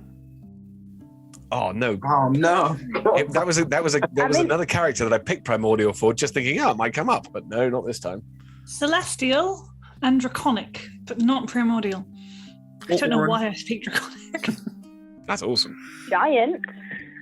Got Celestial and Infernal. From Oh, behind sounds you, close. you hear the following. The air element. And an air elemental is sort of floating behind all of you. And they do have a face. It's kind of made of smoke and clouds. It's very dark, but you can just see like 2 like grumpy me lines. So cumulonimbus eyebrows. I like it. Me. Yeah. Yeah. Oh, can it be? Oh, that's amazing. That air elemental seems quite cross. I would like to get on my knees in front of it and just be like, I'm sorry for calling you here. Be free and hope for the best. Roll That'll me definitely a persuasion check. Okay. Let's see how I am at these. I'm not that great, but I rolled an 18 with a +2, so that's a dirty 20. Nice. The air elemental will look at you, will sort of, and then float up into the air and away. Yes. Good work. Amazing. I was doing my very best clangers talk without vocalizing it. Yeah, that was brilliant. All right, team. I say, with Furore on one shoulder, unconscious. Everyone looks terrible. Yes. Are we going to the terrible. barrels, or are we going to the Earth Mother's bounty? Because I feel like they've got it at the gate. They're sorted. They're better off without us, to be honest, at this point. You We're can't in even trouble. see the torches anymore. They've run down. You can just about see where the road crests the copse. Like you can just about start to see down towards the gate, where because it's nighttime, you can see there are quite a lot of lights around the gate. You can sort of assume that they've made it.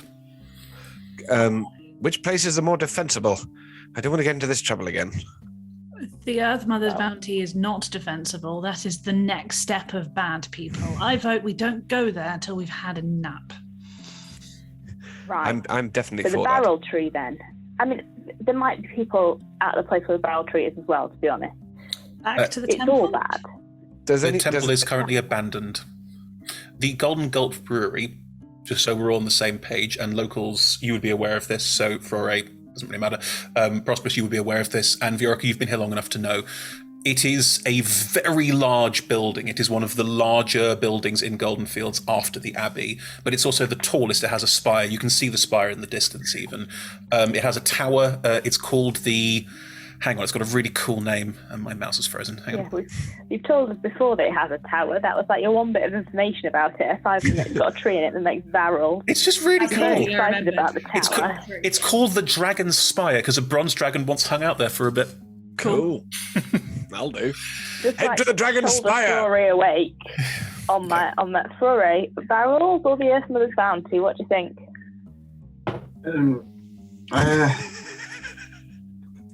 Let's just go where you think's safest. I can walk on my own. Thanks, Prosperous. Appreciate it. And he sort of like straightens himself up a little bit, gets his leather jacket together, sorts his cool hat. Let me think about this. Can I summon Harry the horse, please? He's around Goldenfields somewhere. Can I call him? Tell me about Harry the horse. This is called Harry. This is a summoned steed, right? What's the spell called? Fine steed. Fine steed. Thank you. He's called Harry. He's a steed who's already in existence somewhere in Goldenfields. Somewhere in Goldenfields. Well, he would be nearby because this is where I am. Sure. He wouldn't be very far away because this is the bit that I live in. While your steed is within 1 mile of you, you can communicate with each other telepathically. Correct. So I can be like, Harry. 1 mile is not very far. Yeah, that's two doggy for Prosperous. Like, Harry, I need you, mate. Yeah. That's me. Be like, how's this? Hey, boy. Yeah. 1 mile's not very far. Harry. Can you roll me a D100? It's the fairest way to do this. I've got. I mean, Harry's either there or he's not there. Is it he? I don't know. To keep the pattern, you now have to roll 101. No, sorry. Harry is a she. Okay. Harry's a she, right? I don't know where she is. I have no idea where she is. We didn't sort of place her. There's no miniature token on a map somewhere of Harry the horse. Why not? Well, I know, it's my own fault. I should have planned better. It's just unforgivable is what it is. Just whilst we're doing this, does anyone need any more healing, by the way? If we're about to sleep... Hang on, I think Em's also rolled insanely high, so what is it? What is it? You're not going to believe this. Is it a 1? I rolled a 1. Yeah! Oh dear. What happens when Harry dies? That's amazing. Let me just check. When the steed drops to 0 hit points and dissipates behind their physical form, you can also diminish blah, blah, blah, blah, blah. No, don't have Harry be dead. You rolled a 1! That's not my fault. They stole all the luck. That's not how luck works. Harry was the first casualty, okay? That's where we're going here. Harry was the first to go. Oh no. That's a shame. All right, well, Harry's back in the Feywild having a lovely time. They don't die. They don't get horribly easily. They just go pop back into the Feywild and go, I better wait till I'm called again. Because it's one creature. It's an individual creature that gets summoned back again. Damn. She's gone to a really nice farm in the Feywild. No, it's not. That's a euphemism. Yeah, that's what happens when you get a new one. When you summon a different steed, then you have to release the other one. Yeah. So Ellie the Elk is released forever? Harry is no more. Sorry. Sadly. Even though you said at the start of the campaign that Harry would be in existence, so you're breaking your promise. You rolled a 1. On a D100. That was amazing. Are you all going to make your way towards Goldengulp then, is that? Because it is very defensible. Yes, but as we go, I'm going to kind of narrow my eyes at Foray a little bit in suspicion. And just kind of significant look telepathically to Ava and just say, so the townspeople, the cult murdered me and Foray was there? Can we discuss later? When you say discuss later, do you mean murder Frory? We'll see. It's a bit unclear. I've got whatever you need. Awesome. Well, I think that's a good place to call a break. Amazing. Splendid stuff. Wow. Yes. Join us after the break, where hopefully the party won't be killing each other. Each other? Whatever happens. See you all after the break. Bye. Bye.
And welcome back, everyone. So, that was a heavy first half. It's good. All the emotion, all the story, and a combat that went a lot worse. That crit.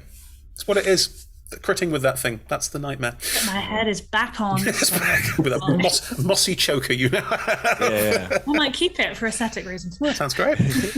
Cool.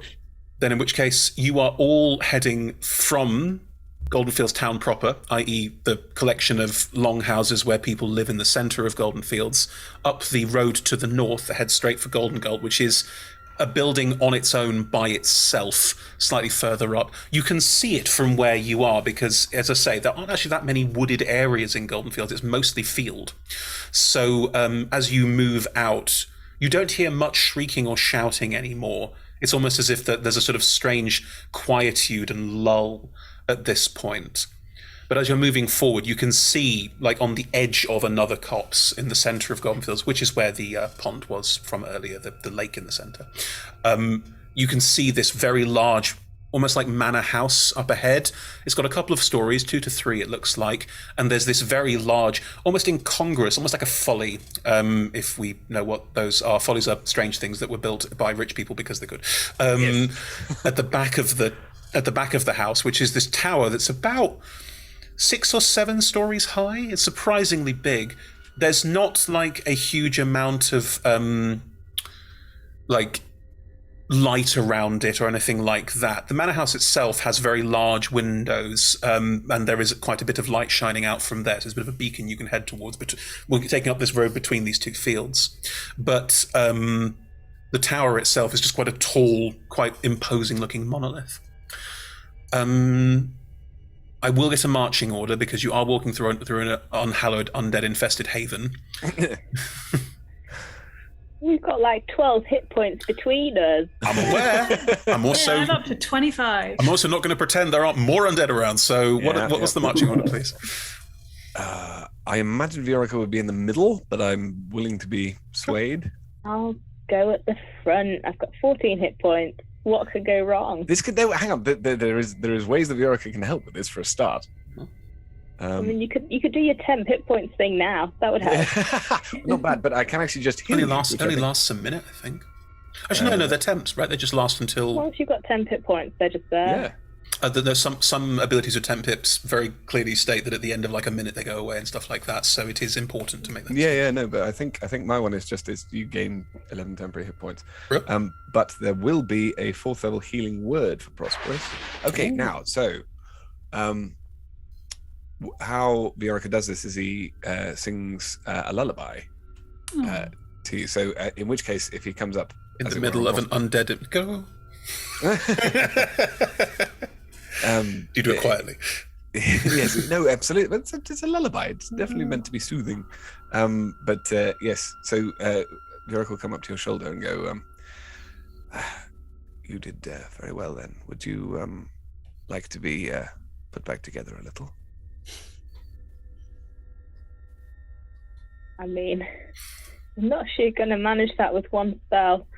It's taken many years to unput me together, so you could try. I don't mean to cure, I only mean to make it feel a little better, perhaps. And I can't think of a lullaby in my head. Good night. Twinkle, twinkle, little star. My head's full of Christmas music right now. Oh, please, gosh, no, let's not have any of that. It's better. 13. That's a 4th level spell. This is not impressive. That's basically double the amount that I had previously. Healing words are awful for like number healing. They're good for knocking people up against bonus action, but they're terrible for number healing. Yeah. Oh well, it's a start. Yeah, it's something, absolutely. So Marching order. We've got Prosperous and Viorica near the front then. Yeah. Ava will just stick wherever Ephemera is and just slightly in front of her. She maybe feels a little bit guilty for having knocked her out with some involuntary necrotic damage. So is doing her very best. I have got you. I am protecting you. I obviously don't care about you because that would involve admitting I have emotions, but you know. Ephemera is probably just kind of tacked on behind you, holding your hand, and just occasionally like, would you like to skip now? It seems like the perfect time. Sense of irony is undimmed. I think we maybe sleep and then skip. Okay, afterwards. That sounds good. Quite injured. My head's hanging on by a mossy thread.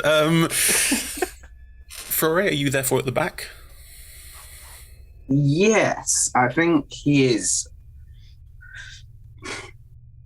Now, he does very aggressively write into his notebooks.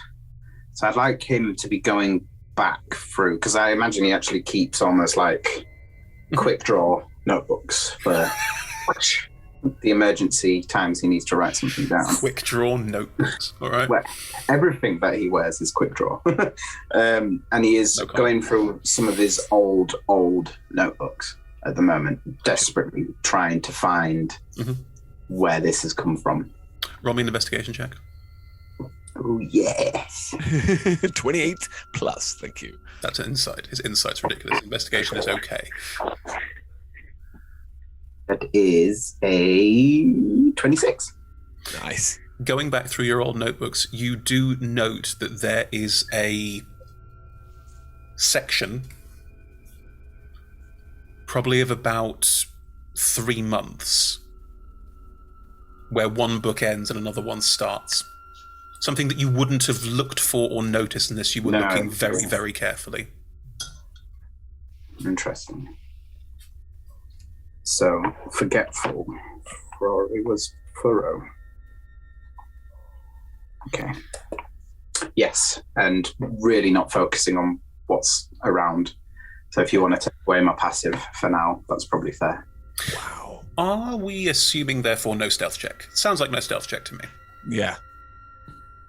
I mean, even if I roll a stealth check, it's going to go badly. I am rolling a D100. Wait, no. Oh. Wait. I have pass without trace. Nice. Wow, that's one of us. No, it affects everybody everyone. else. All of us. Oh, It's is it? a- Okay. A base of 10, which is always very helpful. Yeah. Well, in which case, then, do we want to say that what this counts as effectively is a passive stealth roll, i.e., you are not trying to be stealthy, but you have plus 10 to your passive stealth? That makes it 10. It doesn't. It doesn't, because technically, because you roll stealth with disadvantage, it's minus 5 to that. I don't roll at disadvantage, I've got mythical armor. Oh, no, you're fine. It's 10. Yeah, cool. 10. What's everyone else's passives without doing any rolls, because you're not Wait, actively... no, it's 10 plus 10, isn't it? It's 20. 20. Cool. Okay.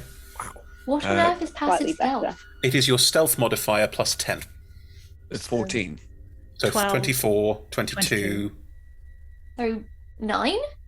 19, 29. Wait, no, I've got +1, so Oh, you've got plus 1 to your stealth. So that Yes. means that your passive is 11, which means that what you've currently rolled with pass without trace is 21, because you're passively 21 stealthed. That's Mike? crazy. Go on. 33. 33. Amazing.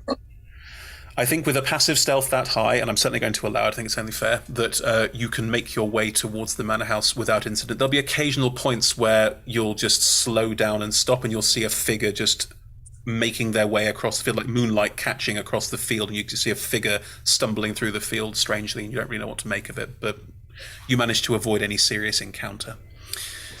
How long does the walk take? About 10 minutes. Okay, because I was assuming that Foray would just fall into step with me, and if he doesn't, I think at some point I'll just like sort of gently punch Viorica on the arm. You've got the front, right? Yes, certainly. All right. Yes. And feeling confident that Viorica does indeed Everything's- have the front. I mean, let's Given face that it, response. Viorica, as you've all noted, is surprisingly chonky for a live, tall, gangly nonsense. The issue is not the issue, Chris, is not what Viorica is. The issue is what Ed says. Okay. I think getting used to this idea now is good. I'm gonna drop to the back and fall in step with Foray, who presumably is still like frantically flipping through a notebook. Props. Are you looking yes. for something? Yeah. I've remembered but forgotten something at the same time. Wait, wrong accent. I've remembered. Wait, I've remembered, give me a moment. but forgotten at the same time.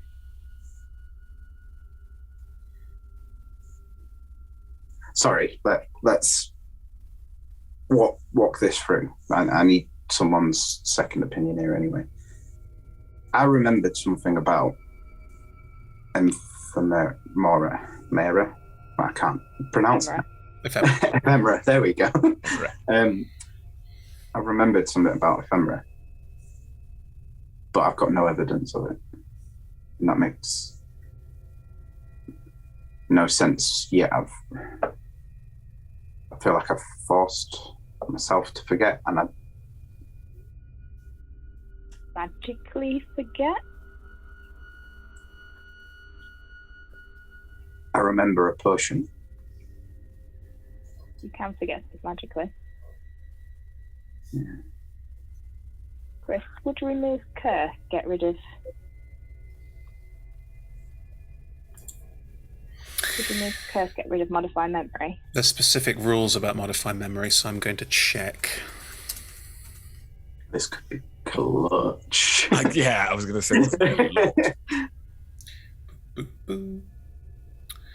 A remove curse or greater restoration spell cast on the target restores the creature's true memory.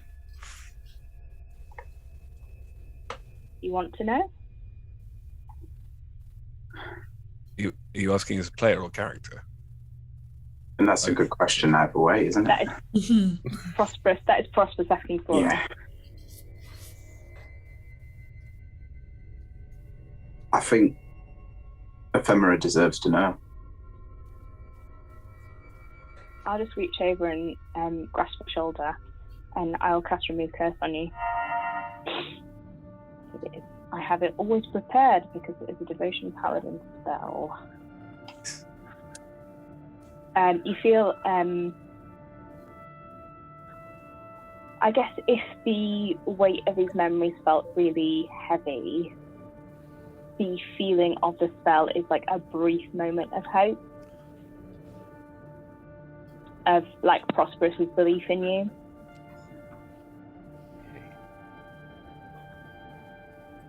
And I guess whatever the spell did, whatever the spell made you forget, is now revealed. Everything as described happened. But you remember it now. You're not seeing it passively. You were doing a job. You were exploring a kidnapping, and you found this situation, which you tried to defuse, but you didn't get there in time. And you couldn't let it rest. You tried to investigate the people, but you didn't get good glimpses of their faces. You didn't know who they were, and it was a failure. Failure happens, but you couldn't accept it. So you found out about a local, I don't want to use the word witch, but a local caster, a local someone who creates things for the locals, not a religious person by that stretch. And you paid for a potion to make you forget. You deleted all records that you had of the last 3 months of your investigations. You just burned them. And you woke up the next day. New day.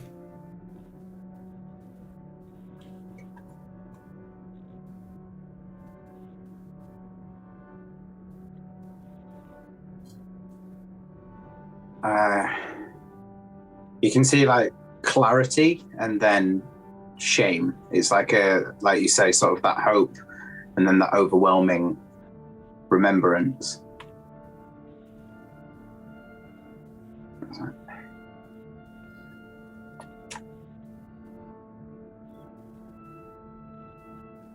I made myself forget.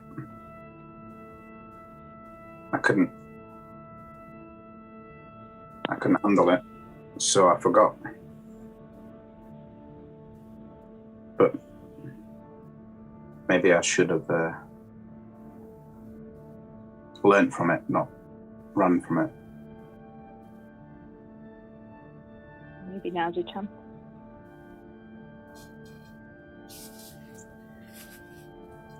Truly, fate works in a horrible way.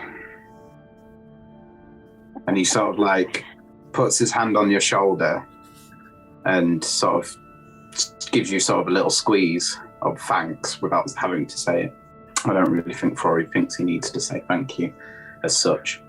And he goes, I need to formulate this in the truest form I can before I speak to Ephemera, but thank you. Not for the healing or anything like that, but for just being prosperous. Don't really know how to be anyone else. You think I've got eyes on the back?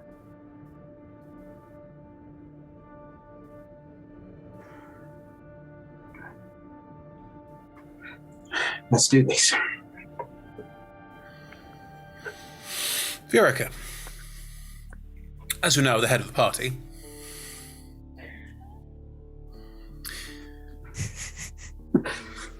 Yeah, exactly.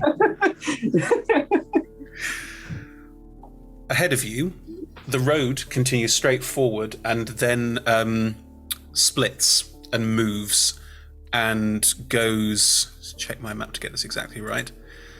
There is a sharp T-junction, and in front of it there is almost like a forecourt.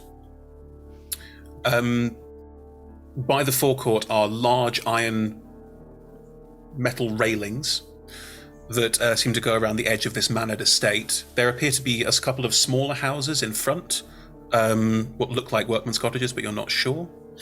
And there's also a very large sign. It looks like it's made entirely from gold, that says Goldengulp Brewery on it in beautiful lettering. As you walk towards it, you note that something about it looks a little odd. Not quite sure what it is. Okay. As you look a bit closer, there's a... boom! And the whole thing rings as something impacts it from the back. Probably startling all of you. Yeah, everyone, be calm. Be calm. All right, that's close enough. What? What is going on here? You don't see anything. You're too far away. You just hear. Yeah. Now, you lot alive. If not, best be going on your way. Oh, okay. Sorry to bother you. Hang on. Who have we the pleasure of speaking to? That's very presumptive of you. My apologies. It's not meant to be. You're obviously very well equipped, and we are not undead at all. Oh, I can hear that. Who the hell are you? We have the prosperous with us.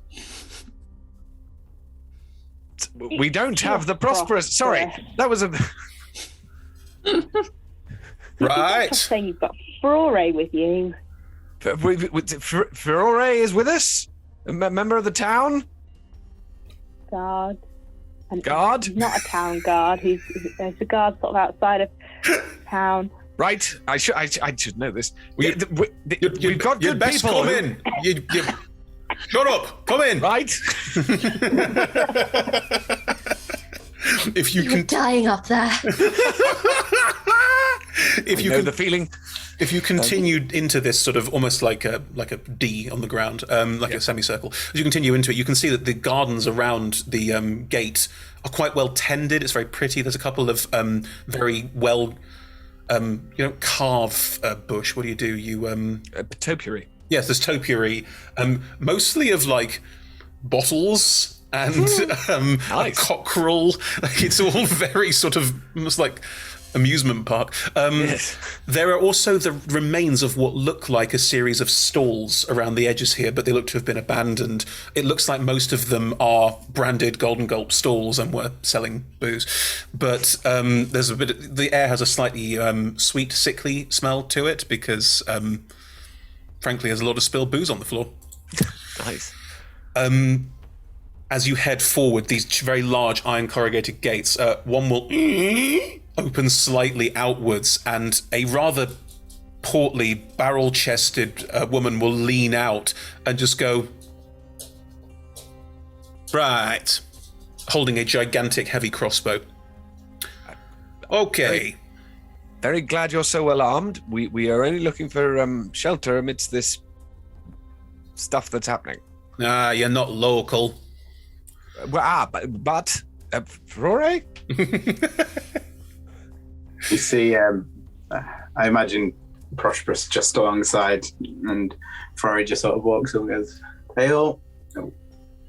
Oh, Sheriff. You all right? Well, I mean, have you seen this place? But Well, absolutely. It's a fucking nightmare.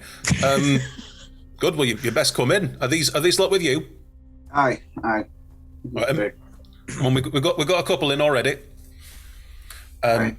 You can all pass in. Frory, you know this person. She's called Cumbernauld Goldengulp. Yes. Yes. Do I know her? I think you'd be aware of her, Prosperous, but I don't think she's best chuffed with you. So What's she called? Cumbernauld. I don't think she would necessarily give you the time of day. Like it would be like you're there, but Oh, is she related to Strog? No, you left. It's as simple as that. Closed village mindset. Yep. Yeah. But she will usher you. I know that feeling well. Yes. I think I got the idea. Life imitating art. Yes, you will be ushered in, and the gate will be slammed shut and locked, and there is quite a heavy padlock around it as well. Coming will turn to all five of you. Right, best be coming inside then. I'm currently keeping watch because somebody's got to. There's plenty of space downstairs. We've got lots of open rooms and plenty of food, obviously. You're more than welcome to, sit down. There's others here if you want to chat to them, but most of them are just, Yep. Is there a barrel tree here? A tree that creates barrels from itself? Well, but... it's a weird time to want to talk about how... I can give you the tour if you like, so... I don't necessarily need the tour, I just really want to talk to the barrel tree. Would be. May I speak with the barrel tree? Sorry, Persuasion? what does Foray say? It could be incredibly helpful to our investigation to solve the problem. Right, you are Sheriff. The look is like, I don't understand, but you're the Sheriff. So, right, you are Sheriff. You can follow me if you like. Are you all coming, or do some of you want to rest? I don't know what the best... I'm happy to rest. He's going to look at Prosperous and see if P's got it, or, what P's sort of vying for. I'm happy for whoever wants to come talk to the barrel tree, or I can go and discuss barrels with the barrel tree. I'm sure it's going to be a very enlightening conversation. They're not a great conversationalist. I'll just inform you of that now. Good. Very old. Them and I will have a fantastic conversation. It's your funeral. Oh, that's poor choice of words right now. It's your tea party. Right, well, the rest of you come inside then. We've got a couple of brews on. There is beer if you want it, though. Might be good to keep your head straight at this point. It's up to you, though. We've also got a couple of tea cakes, stuff like that. Plenty of things to chew on. Wonderful. How long have you been on watch? A couple of hours, maybe. I'll have one of my sons take over at one point, but they're fucking useless. If you want to take a break, I'll do it for now. Well, that's very kind of you. I'll help. No, actually, I need to sleep. Well done. All right, and you're more than welcome to. Let me just get someone to come and keep watch with you.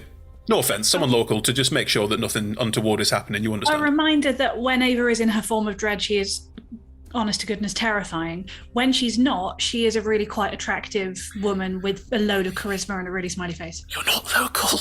It's way more important than anything else. Doesn't matter.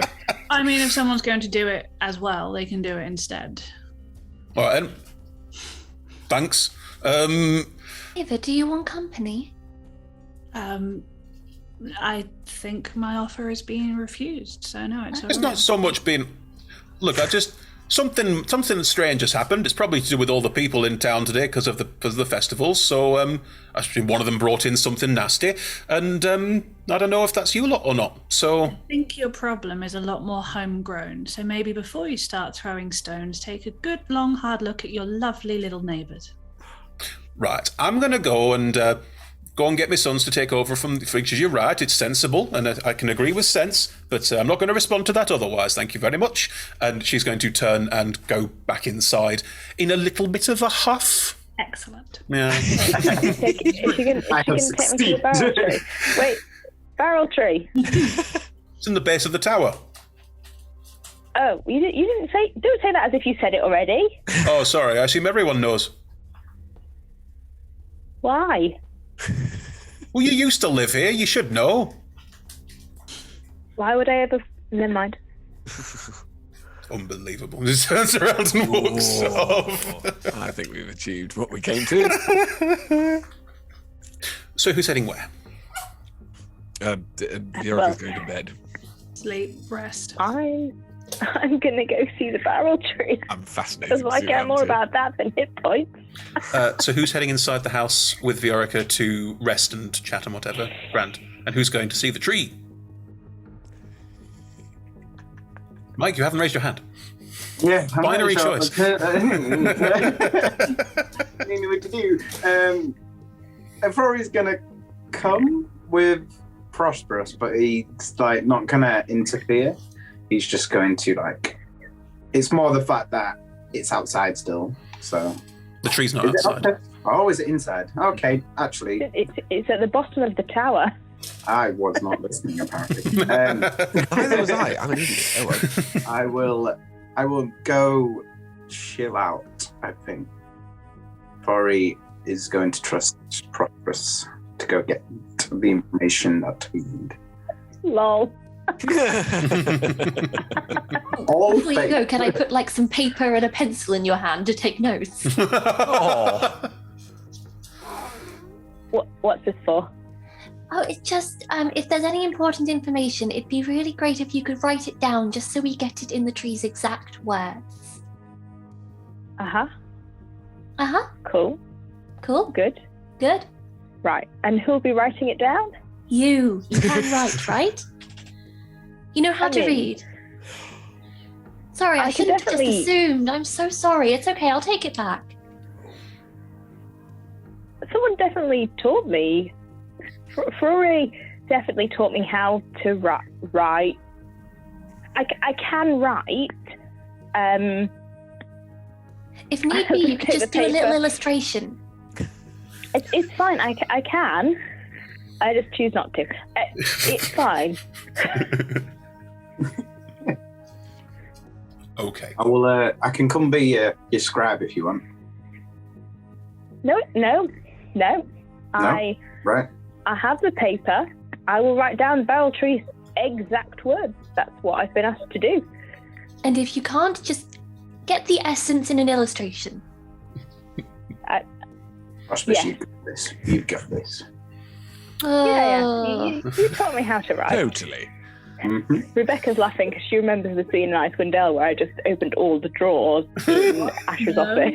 What? I'm not remembering that at all. No, not at all. We haven't got your fidget toy yet this campaign, so we're doing well. Those that are going inside, sorry, the tree's inside as well, I should clarify, but those who are going into the house, very tall vaulted ceilings, very more Georgian than anything else. It's very pretty. It is also very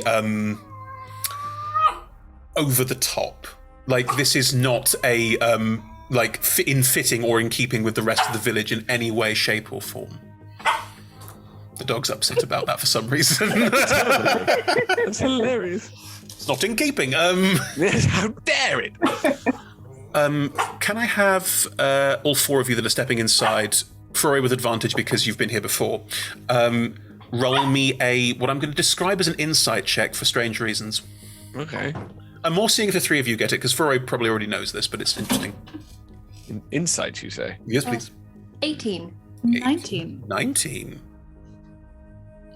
13. Not as bad as I thought.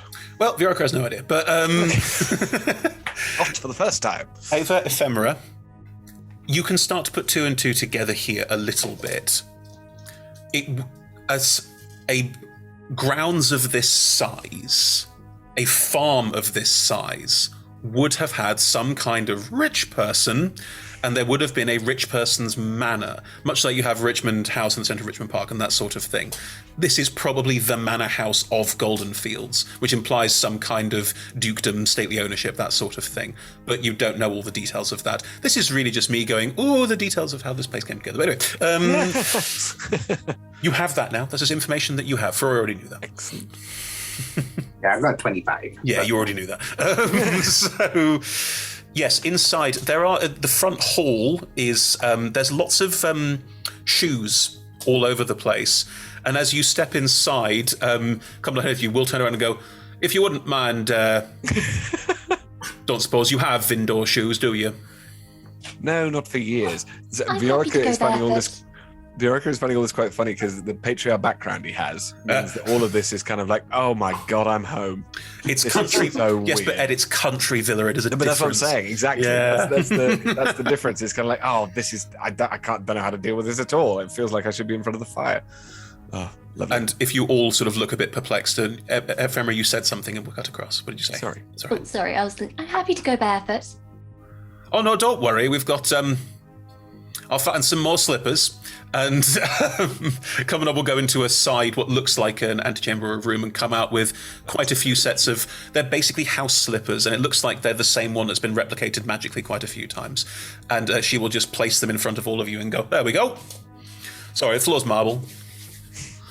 Oh, sorry, a little bit random, but do you have like a carrot or something organic at all?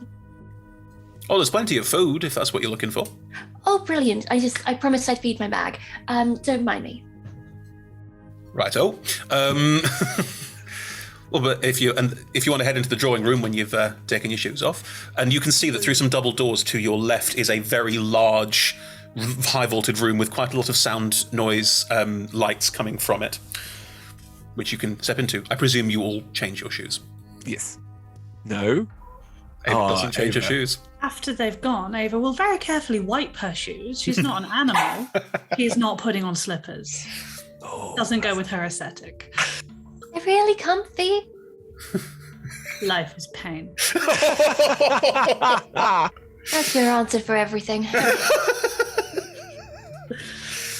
Oh, I love this dynamic. It's so funny. The four of you step forward, some with slippers on, into the drawing room. There is a large drawing room, and there's a very large table that has been covered in food.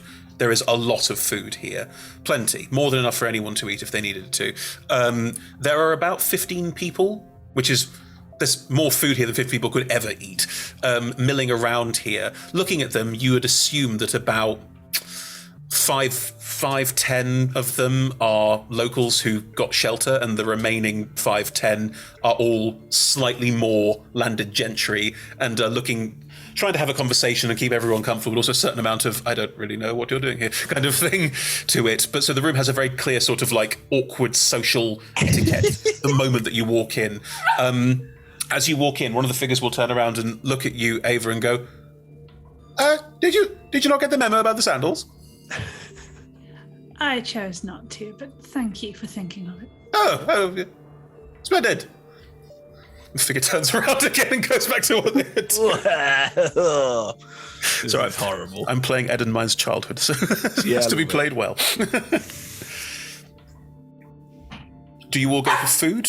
You could also. There's other doors off here. The hallway had stairs in it. Like there's all sorts of places you could go. I also just realized Veronica, on seeing all of this, goes, "Oh my god, this is what I've been trying to escape from, as in this sort of ridiculousness," and therefore will go and start ridiculously overloading a plate, and then go and sort of eat by himself in the corner. There's a lovely little nook with 2 or 3 quite plushy chairs that no one's sat in. You please just go in. That's exactly what's going to happen. Perfect. Why is this? Are you trying to hide this from the rest of us? What?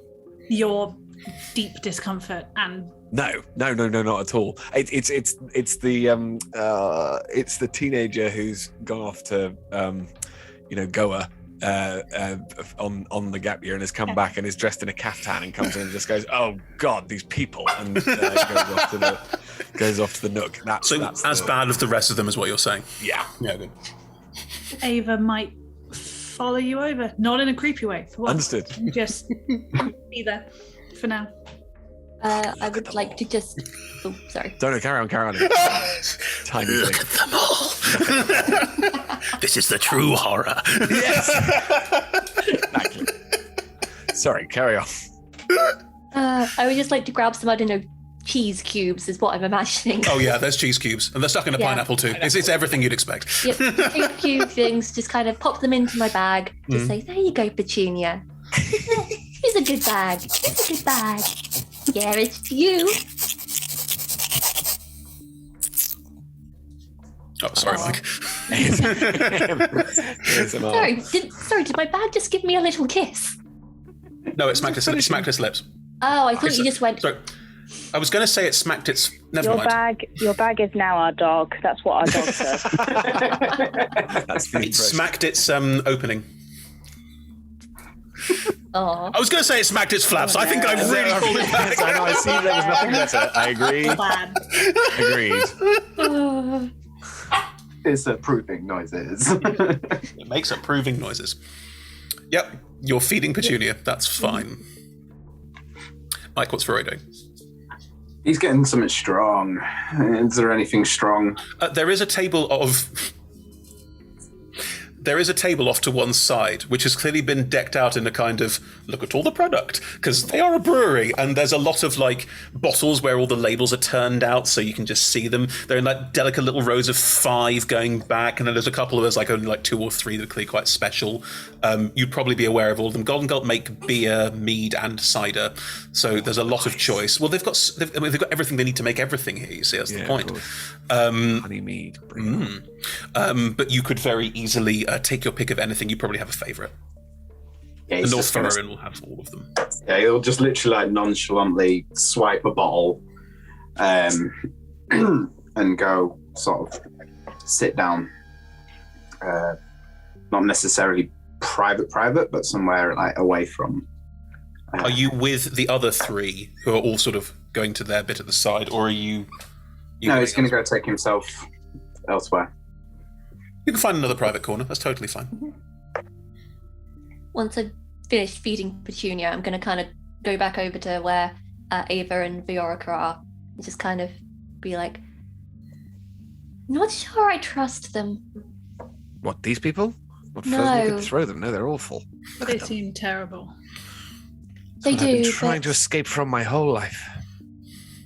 That's so not true, by the way, just so it's clear. Well, you're not very good at escaping, clearly. I'm glad I gave you that potion. Hello there. One of the more sort of robust farmer-looking people has turned up. As you see, you lot all right? Didn't get caught up in all this? We rather did. Somewhat. Yes, no, we I think we helped, but this is all anyone can do at this time, I think. Right. Oh. We have some. Are you interested in knowing what started this? I mean, absolutely. I have you seen have you seen the abbot or the Yes, we did. Viorica, captain of the guard? Is there help coming? Maybe that conversation you're about to have may just frighten people. What do you think I wanted? Okay, fine. Sorry, I may have overstepped it. Ava heard. So have you heard of a demon lord? And it's like, don't do that. No. Sorry. What you probably didn't catch is what Viorica was doing is going, have you heard of a demon lord? Like trying to really really trying. Yeah. trying to overmonster. No, that was perfect. That was exactly what needs to happen. It's like, oh yes, sorry, right, yes, no, the captain of the guard. I think the abbot's coming as well. I think everybody's going to be here, and it's all going to be fine. Right. That's good. Do you think they're solving it? Did you see them solving it? Yeah, no, the abbot's right on it. Always a really good man. He didn't completely didn't drop the ball on this. Anyway, no. Wait, why are we lying to this person? Never mind. Small insight. Oh, it's a joke. That's all. Oh. Yeah. Oh, very funny. Thank you. I thought so. We don't with Furore. What's his second name? Brooke. It is over there. Maybe you could talk to him. He knows a thing or two about what's happening. I just rolled an insight check saying this is clearly terrible. I'm probably going to let this person work it out. Roll a 1. You are. Just turns around and goes towards Furore set up in the corner. Oh my! Do you see what I mean? I can't deal with these. That wasn't a posh person. That was just a regular person. That was a farmer. I mean, if what you mean is you just can't deal with people, I have every sympathy. Well, exactly. I'm so glad. You see, I knew we'd eventually. I knew we'd get on. This is. We have more to talk about. It just takes the idiocy of these knuckleheads to. Right. The farmer goes over to Furore, sat in the corner. Excuse me, Sheriff. Aye. Your friend said I should talk to you about right. Said I should talk to you about what's going on, and they said that the abbot was. I didn't know what they were saying. I'm sorry. They were. They're very strange. Your friends looks across at them, all still being a bit old. Yeah, strange, but I mean, quite effective against what's going on. But Right, you are. Well, what do you want to know? Do you want a quick rundown? Is the captain of the guard coming? Is the abbot organising some kind of resistance? Are we gonna be all right soon, innit? Most of the civilian population have been evacuated, so Right. and imagine that the guard will rally or go even fly away down to Waterdeep or Is it that serious? town. Right now, we're in a fair bit of trouble. I didn't realise. I'm not going to sugarcoat it for you because I'm not going to insult your intelligence. No, I appreciate that. All right. What I would recommend is right now, staying here is probably not a bad call, but if you can find an opportunity to get down to the gates and get out of here, I'd take it. I'm not going to leave here unless I'm well protected. I saw some of what was out there and it looked bloody scary. Well, hopefully the guard and backup will be round to rally. Right now, we don't. Well, it's not that we don't have the time to get you out safely. We need to tackle the problem firsthand. No, right you are, Sheriff. Right you are. I'll let the others know. But first, I'm going to finish this bottle. And he's going to lean back and insinuate the end of the conversation. Thank you very much, Sheriff. This news will spread amongst people in the room. Yeah. That was so close then. Prosperous. Yes. The barrel tree. Yes. How easy is it to find the tower? The tower is like attached to the building. It is clearly like there's probably connecting corridors or doors. As you get to the bottom of the tower, there is a quite large double door in the base of the tower that takes up a good quarter of it. Does it look like that's the entrance to the tower? It looks like... Are those... I'm sorry, Chris. My brain is not working. That's fine. You can't imply things. I need you to tell me where I need to go. No problem. It looks like this large door is some kind of service door. It looks like the sort of place where you would store and get barrels out of. It looks like some kind of storage space.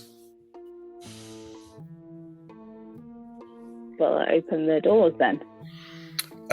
if you open the doors at the base of the tower itself is about 20-foot diameter, so it's not huge. At the base of this tower, in the middle of it, is a tree. It's grown up to encompass most of what's probably about a 15-foot high ceiling. And the branches that spread across the whole ceiling, it's got very large, thick trunk, but it's split into numerous smaller trunks about, maybe 10 feet up, not far up at all. And it is taking up a vast majority of this space. The base of this area, all of the ground floor, is made up of barrels, either completed or being worked on. Barrel maker's tools are around in this space as well. You count about 50 barrels in the base of this space looking at it. But it just looks like a tree with a bunch of barrels. Hello, are you the barrel tree?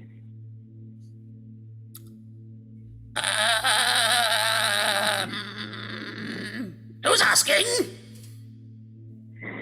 Who's asking? Prosperous. I'm called Prosperous. I don't know a Prosperous. You don't know me. You don't know me. You're writing everything down. Pardon me. I'm only writing what they say down. And do you need to know who I am? I mean, I can give you a potted history if it's really important. No, it's just no one ever talks to me. And you can see that various branches, leaves, and pieces of this tree are starting to bend and turn, and they will interlock and form a very rudimentary face. Oh, wow. Oh, well, that's not very nice. Well, I think it's because I tend... Sorry, what are we doing? We're having a conversation. Who are you? Prosperous. I don't know a Prosperous. I know, it's good, isn't it? Do you know something called the Well? Capital letters. The Well? No one's ever asked me about the Well. How do you know about the Well? And the entire face will just come down really close to your face. Well, it's quite a long story. I tried to talk to Shantea, but Shantea was actually Orcus, and Orcus said that the Well, something about the Well, and then I figure it's important. And then someone said that you would probably know what the Well was, so I came to talk to you about the Well.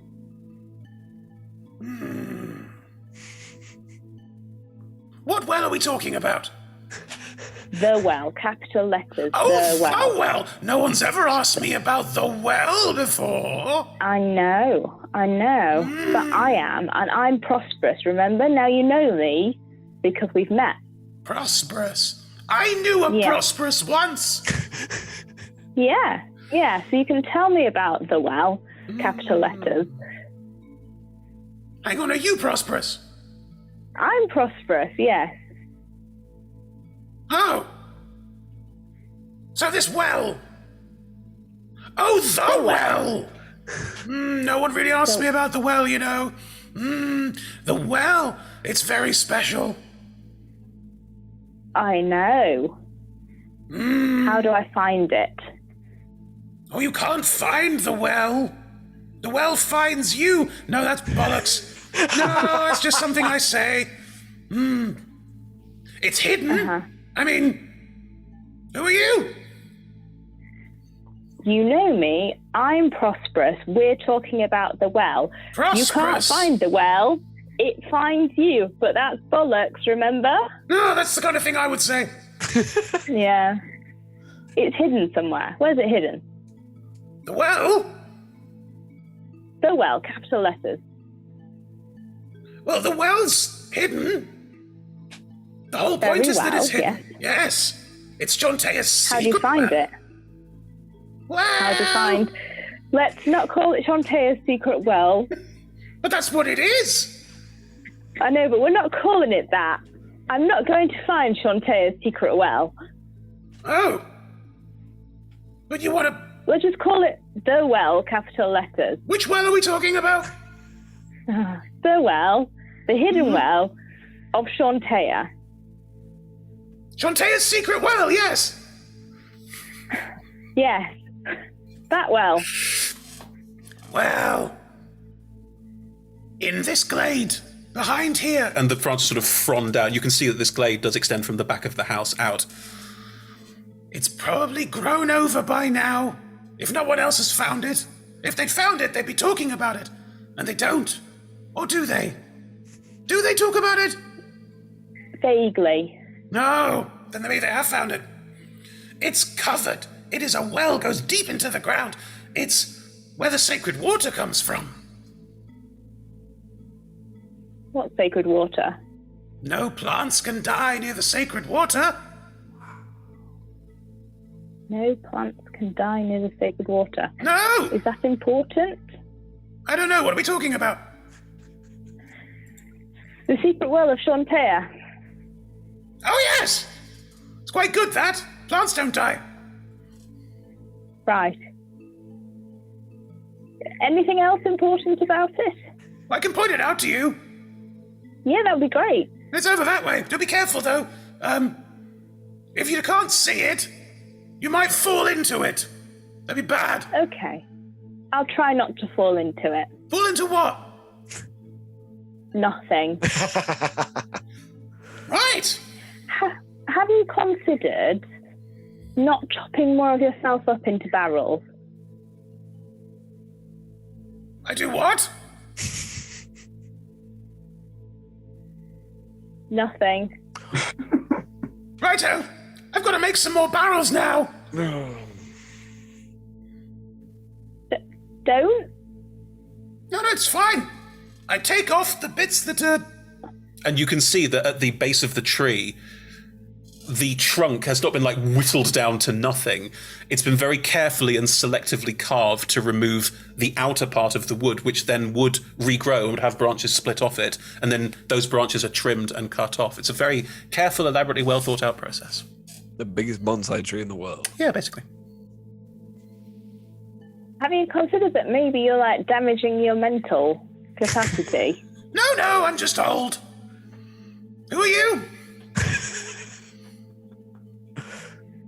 I'm gonna pat the tree. Do you pat the frondy branch face? Yeah, it's there. Oh, thank you.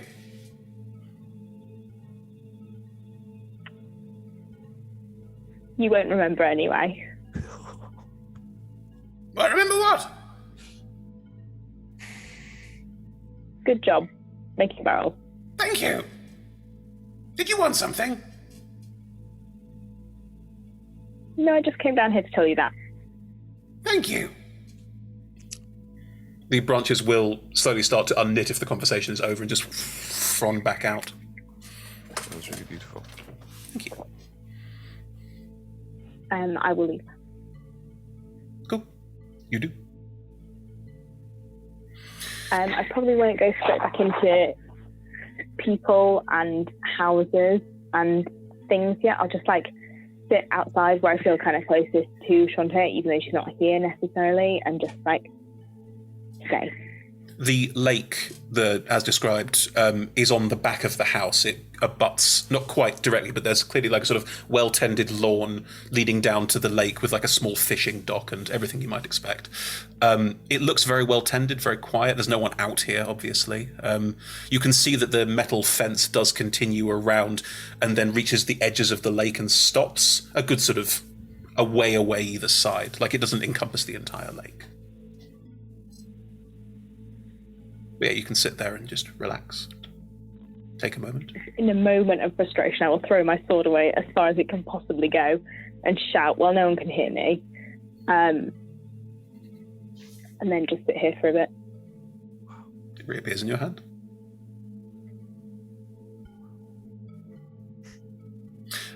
Roll me a perception check.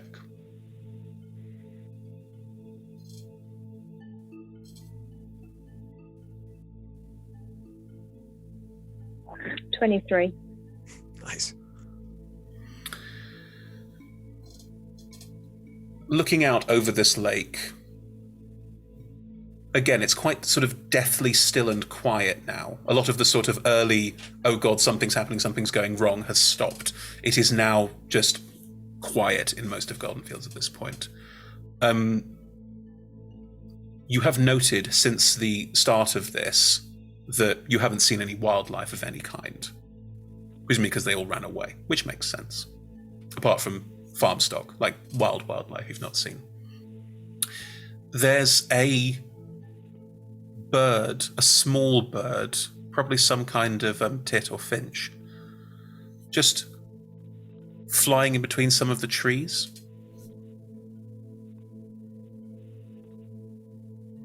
We'll just watch it as it goes. Mm-hmm. It does a couple of sort of little loops of things, clearly looking for some kind of nighttime snack, like an insect to eat or something like that, and will land near the edge of the water and just chirp pleasantly in your general direction.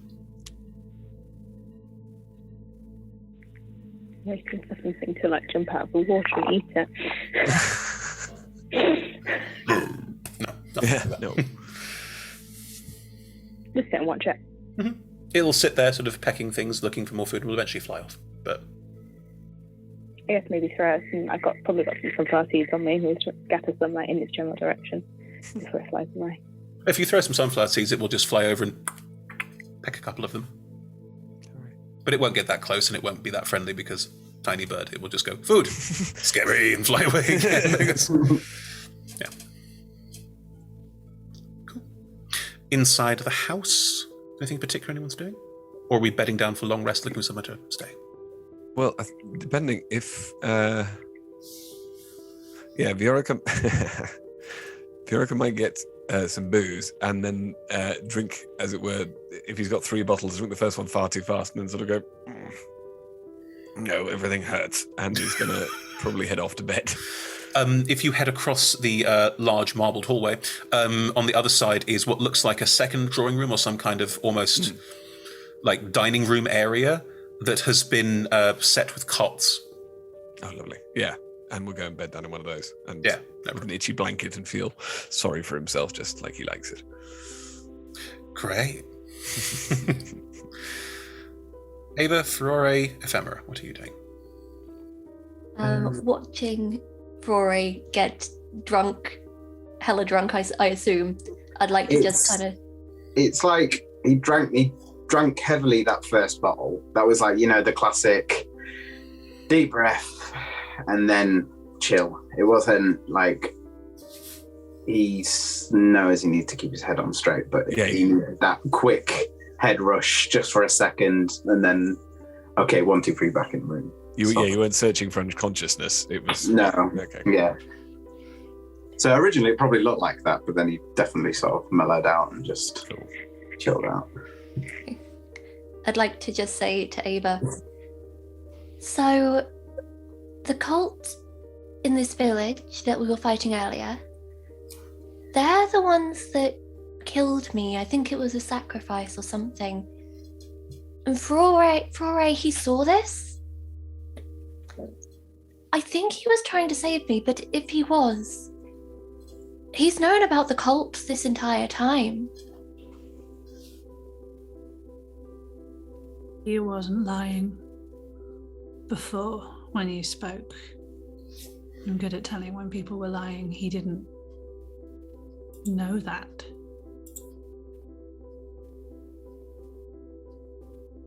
So he doesn't know that he knows. I don't understand. I think you need to talk to him. Oh, can you do it for me? You're so much better with people. No. I can come with you, but I think maybe you should go by yourself and talk this through with Rory. This sounds like unimaginable pain that the two of you share. Maybe it would be good to actually share it.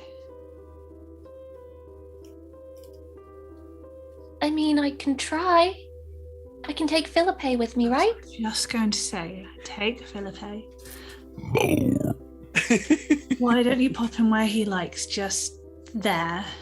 No. So that, yeah, he's right there. And also, I'll be just here. If you need me, pop into my head and I'll be over there faster than you can say organized religion is a death sentence. I can say that very quickly.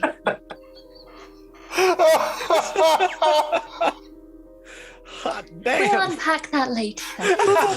Of all people, Rebecca. That was outstanding. That was outstanding. Wow. You'll just sort of look up as you approach. So, Do you drink? no, Look, but you clearly do. yeah, today anyway. I'm usually just a nip of whiskey now and then kind of look, but that's all we had. So, witness any murders recently?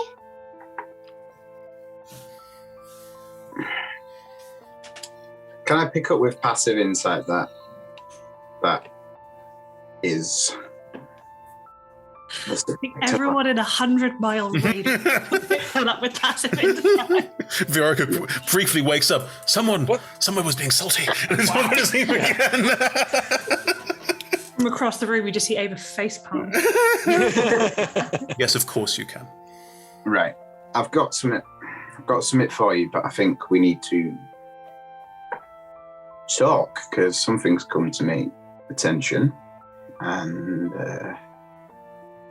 well, apparently I didn't want to know just as much as you were forced not to know.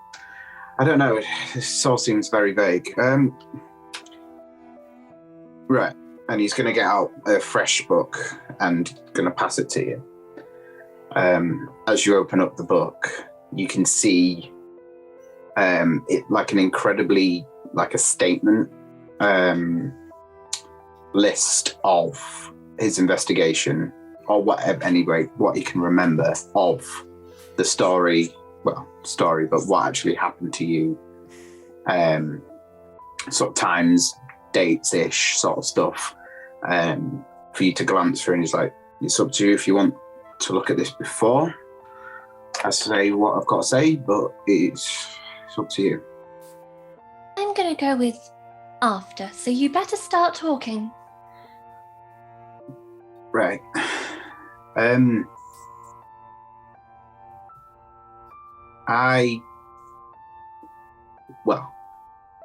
I whacked my head in that last fight, I seem to have come to some realizations. I do know you, our little interaction at the very start seemed to actually mean something. I watched you die. So I'm, one, quite confused why you stood in front of me, but two, I feel an incredible guilt at the entire thing. Now, I didn't lie to you, but I was a coward.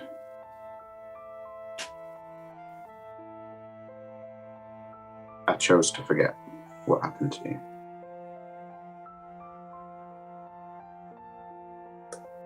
I'm sorry. You are a coward. An absolute big girl's blouse. I think that's the term.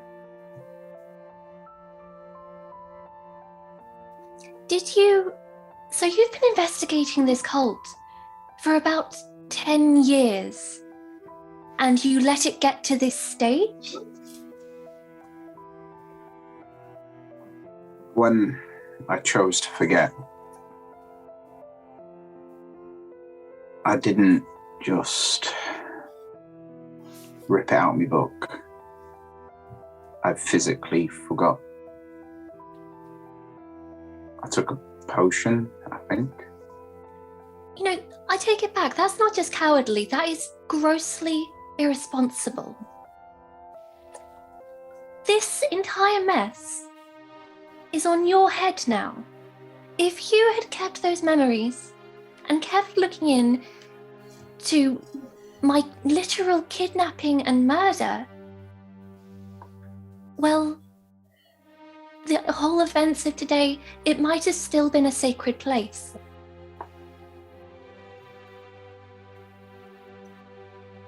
Now, I think the question isn't whether you're sorry, but what you're going to do to fix it.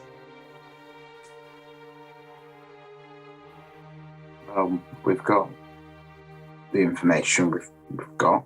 I've been doing what I'm good at, which is trying to connect the dots, and so we'll see what Prosperous has got out of the tree, and let's hope we can put some stuff together.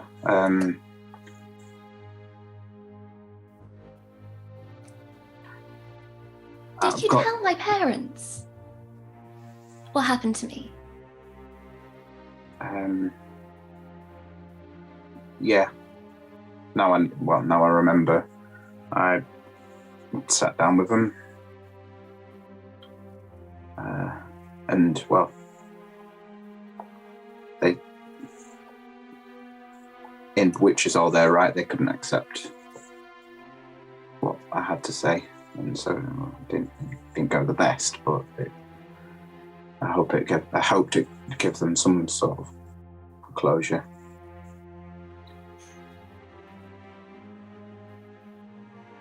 There's nothing I can. I'd never failed before.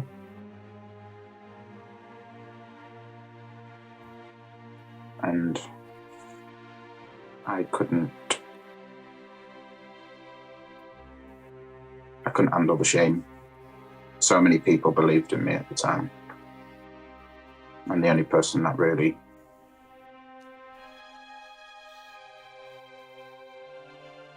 suffered was you. Well, boo fucking who to you. Oh, I've never failed. Look at me, everything's a success. And then one person dies and I can't handle it. So I'm just going to remove my memories so I don't have to deal with it. We're going to get this job done, and then you're going to disappear. I never want to hear hide nor hair from you again, and I'm going to figure out how the fuck I came back to life. But you have no business investigating anything that could actually impact people's lives. As far as I'm concerned, you have waived that path in life. He'll at this whole time he's not looked into your eyes, but he will stand up, take a deep breath, look into your eyes, unclip his badge, put it on the table, and just sort of nod and walk away.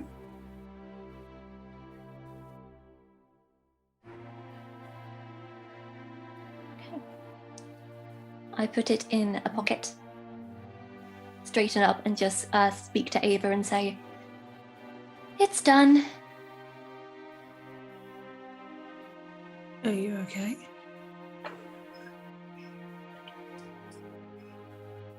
No. Can I do anything?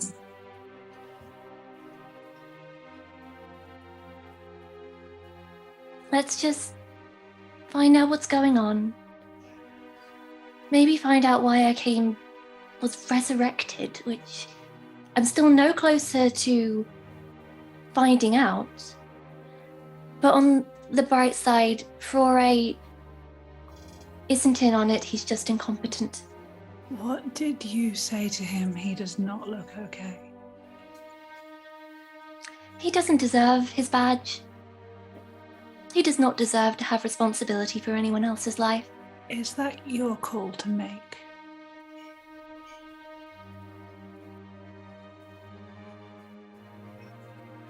Maybe, maybe not. I guess we'll find out.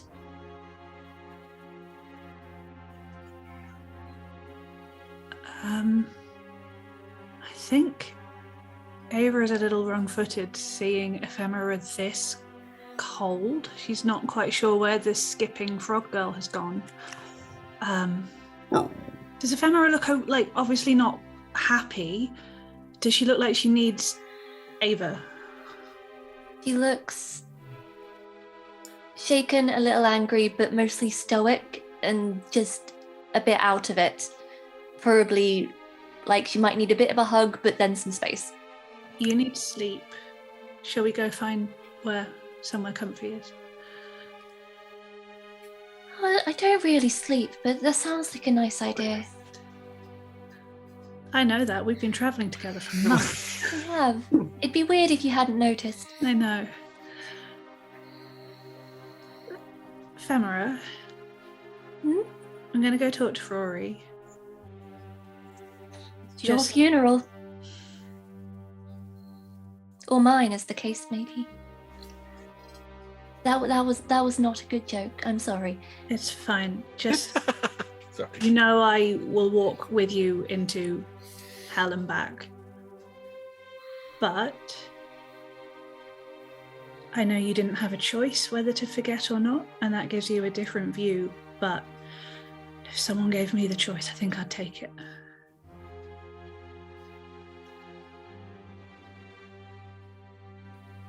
Good night, Ava. I'll see you in the morning. Yeah. See you in the morning. And I just kind of...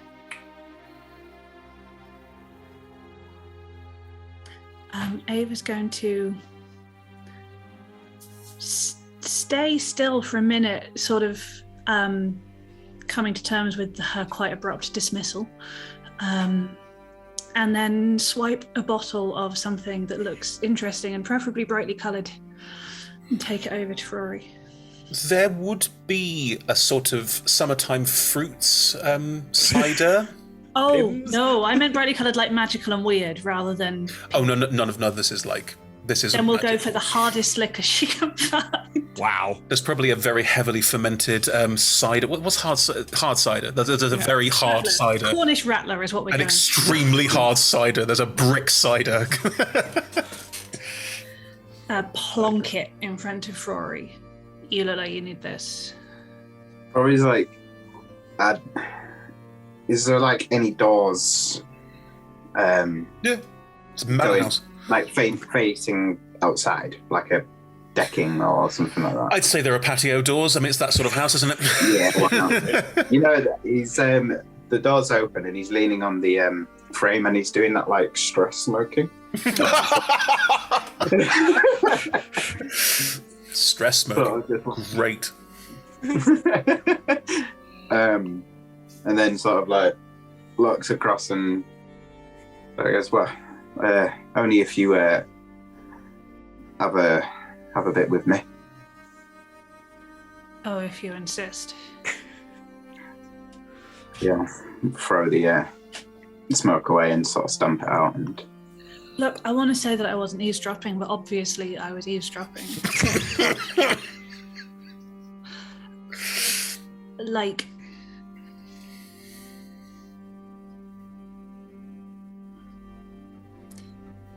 you're not a coward. You charged into a headless death monster from hell to protect your people. You nearly died. You may have made a choice that you regret. You're not a coward. no, but there's more than one version of a coward. It's more than one version of every story and every memory. And look, I'm not saying I like you. Your hat is still stupid.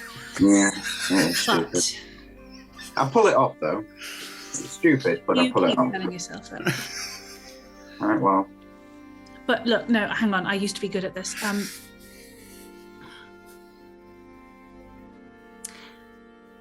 If at certain points, and possibly even if right now, you pulled out a potion and said, take this and forget.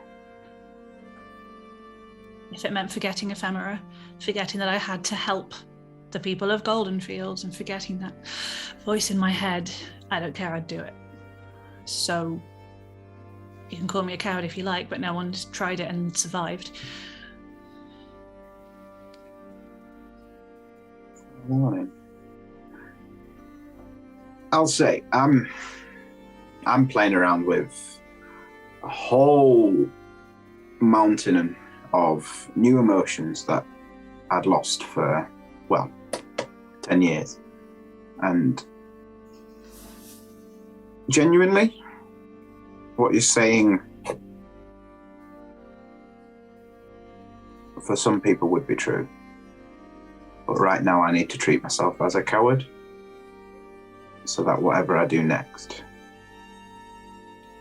will mean something to me. See your funeral? Well, we'll see.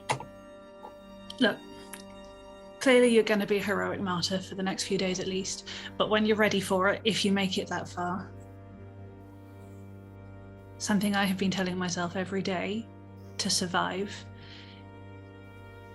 is that just because you arrived too late doesn't make you a failure. It means other people are evil. And sometimes there's nothing we can do except try to forget. And together, we will put every single one of them in a grave. And he'll clink his bottle with yours. I don't think Ava clinks. I think she's... There's it's like a mission unlock almost in Ferrari right now. It's like Accepted. the direction ephemera is pushed, sort of. Ferrari's mind is like a committal to finish this. I think you have a high enough passive insight that you probably just notice Ava sees this conversation as a failure. She has no interest in heroic, sacrificial martyrdom. She is a pragmatist and sees it as, if you're going to drink yourself into a stupor and then charge to try and murder a bunch of people completely thoughtlessly, I guess I'm on my own. Look, you sleep. Do what you need to do to be all important and noble, and then when you're ready to actually face up to what you've done and maybe say the word sorry, that normally helps. Yeah. Then you can stop doing the whole do me thing and just get up and live another day. Try and be on time the next time.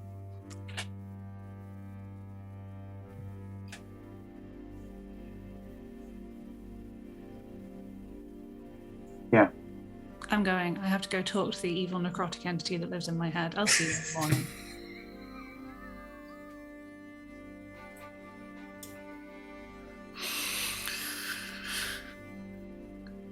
Yes. Right, can I follow that stone in the garden?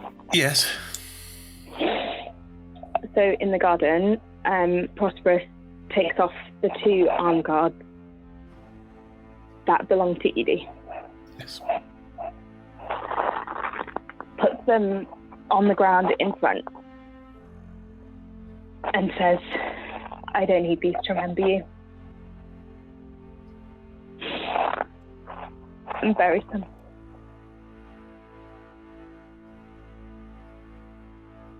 Yeah.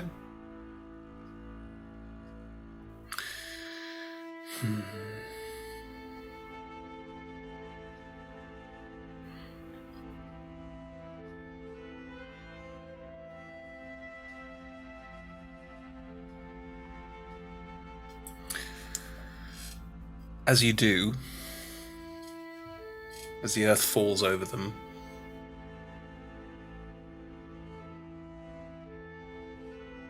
you're used to feelings and support from Chantea. And it's not there.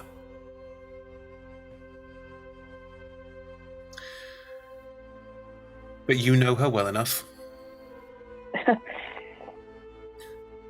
You know that somewhere, somehow, she would be supporting you in this if she could.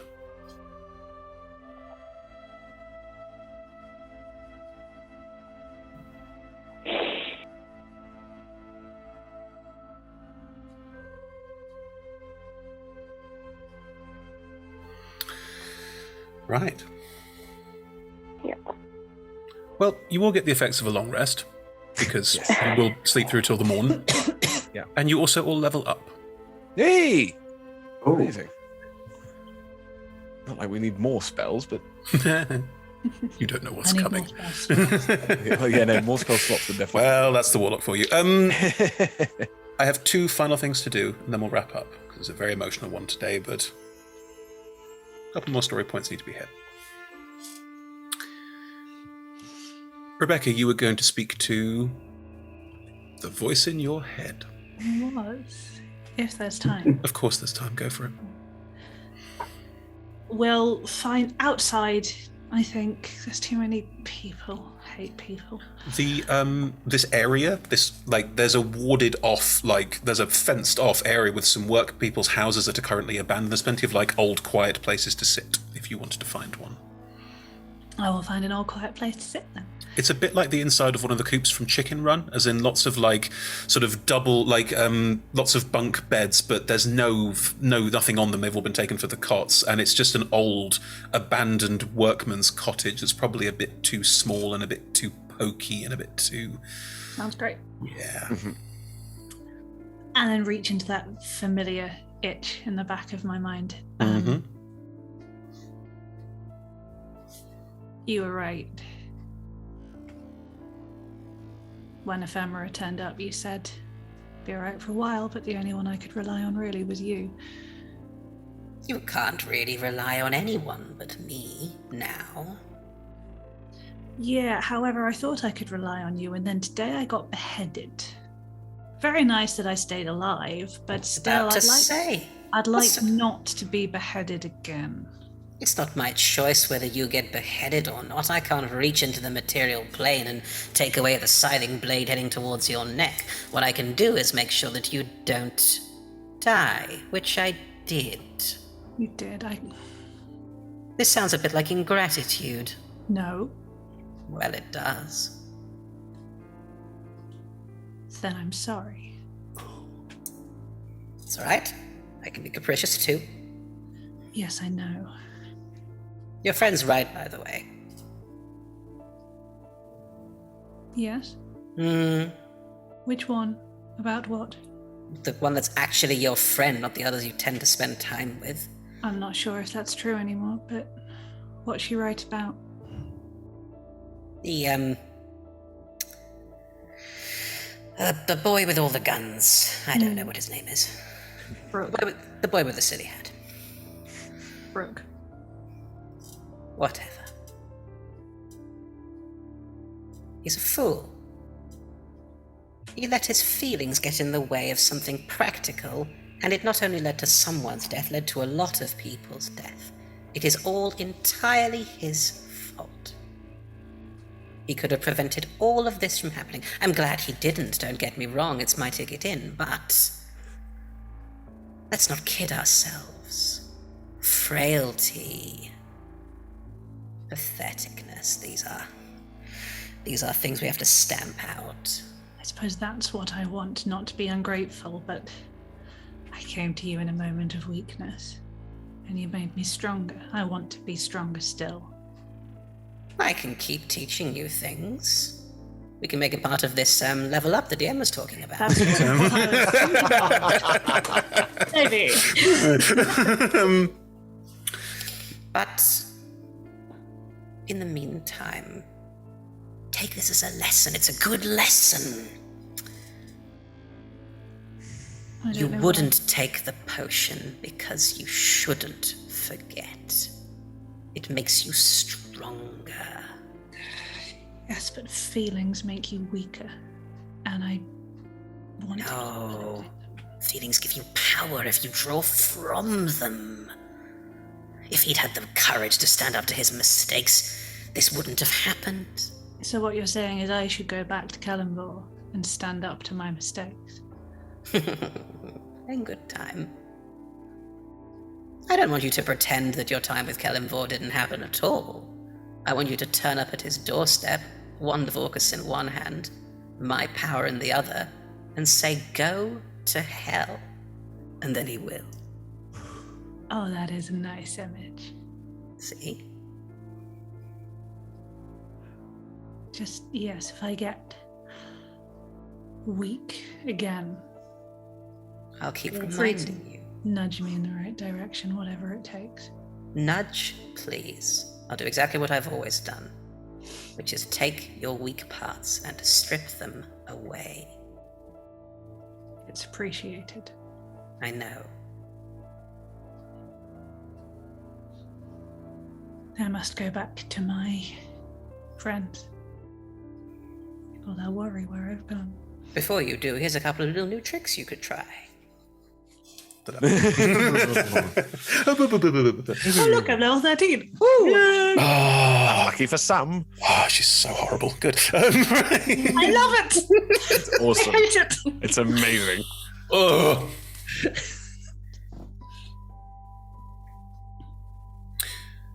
You sleep through the night, apart from Ephemera, who does not sleep. Do you not sleep at all, or do you have to take 4 hours of light rest, don't you? Like an elf. Meditation. Yeah. Well, it's not really meditating, but yeah. Viorica.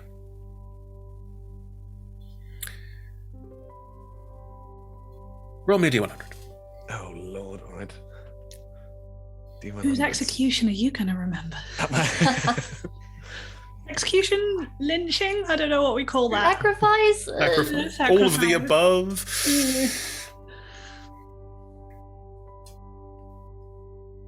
I just got a 97.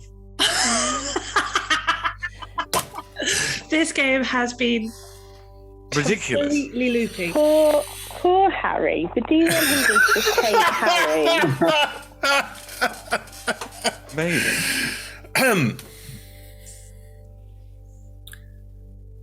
You will all wake up in the morning to sunlight because it is daytime. Viorica, when you wake up, the sun hasn't risen yet. Yes. Right. Okay. As you open your eyes and realize that it's morning but the sun hasn't risen, you feel a compelling to head to the top of the tower. Yes. And this time he will. Hasn't done it for a long time, but will this time. Any particular reason why, apart from you feel compelled? It's Did all of this nonsense remind you of home? But yes, partly that it was, but also it was the having just gazed into a very dark space, what he's been trying to embrace, and having gone and seen the people, he realizes that although it's hellish, it's a lot more fun than what's going on outside, and he wants to see that there is hope, because he's never experienced the blackness. Even when he was in the astral plane, he knew he could always leave, and this time it doesn't feel as much like he could leave. When he saw what happened to everybody in that fight, he's like, I'm not invincible. I'm not going to be doing this forever. I want to see that there is the sunlit uplands again, just once. As you head up the tower, there's a spiral staircase. There are various doors that go off it. You can see, presumably Strog's office, but He's not here. As you make your way to the top, the very top of this tower is a crenellated roof. As you get to the top, because it's a very tall tower, you will catch the first rays of sunlight getting over the top of the wall as they start to wash over the top of the tower. Perfect. As you do, at your feet is a body. I go to it. It's your body.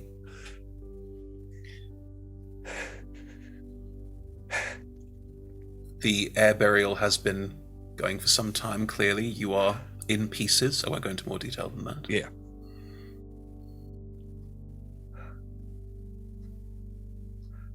A voice from behind you.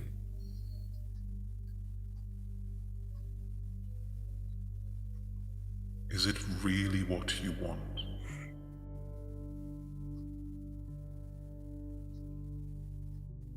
I didn't know. I'm not going to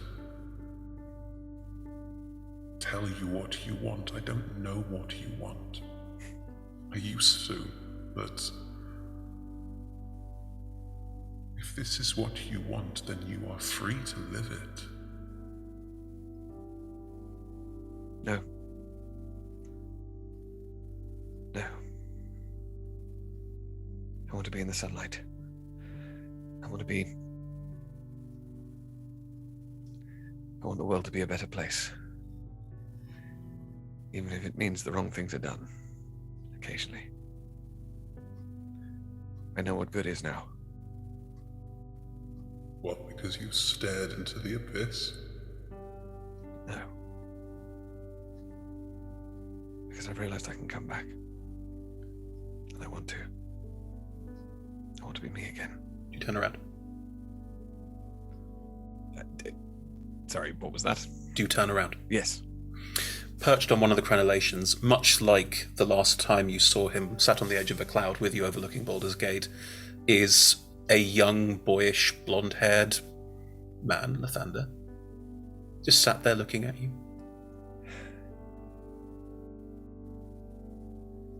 I didn't mean to leave. Everything just got really confusing. I don't like being trapped. Was I trapping you? It felt like there was so much more that I was missing. Well, But now I've come here and I've seen the true face of this. Viorica, there was so much that was out there.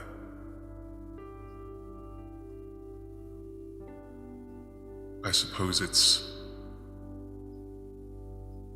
easy to forget that protecting people you care about also hides them from some difficult truths. I didn't want to care about anyone. But I realize now I need to. There are good people in this world, even if they are idiots. Yes, there are. And I'm sorry I shielded you from so much. Believe me, I've seen it now. It's enough for a lifetime. Viorica,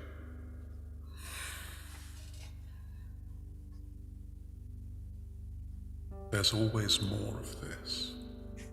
It never goes away. It is not our job to sit in beneficence, nor look on in frustration or sadness. It's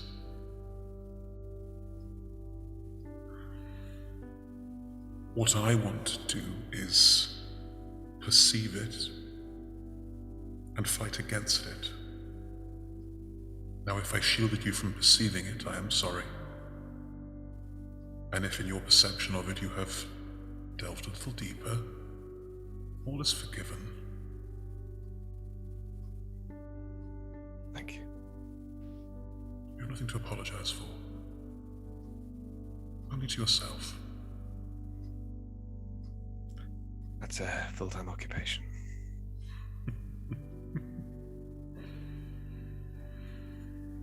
Stop taking yourself so seriously. Fine. Yes, that's probably true.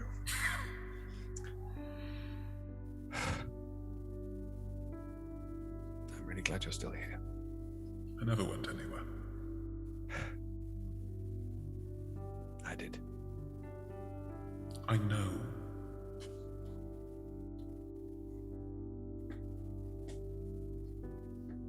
Now, you've got a job to do. Yes. I'd like to help you in that. Yes?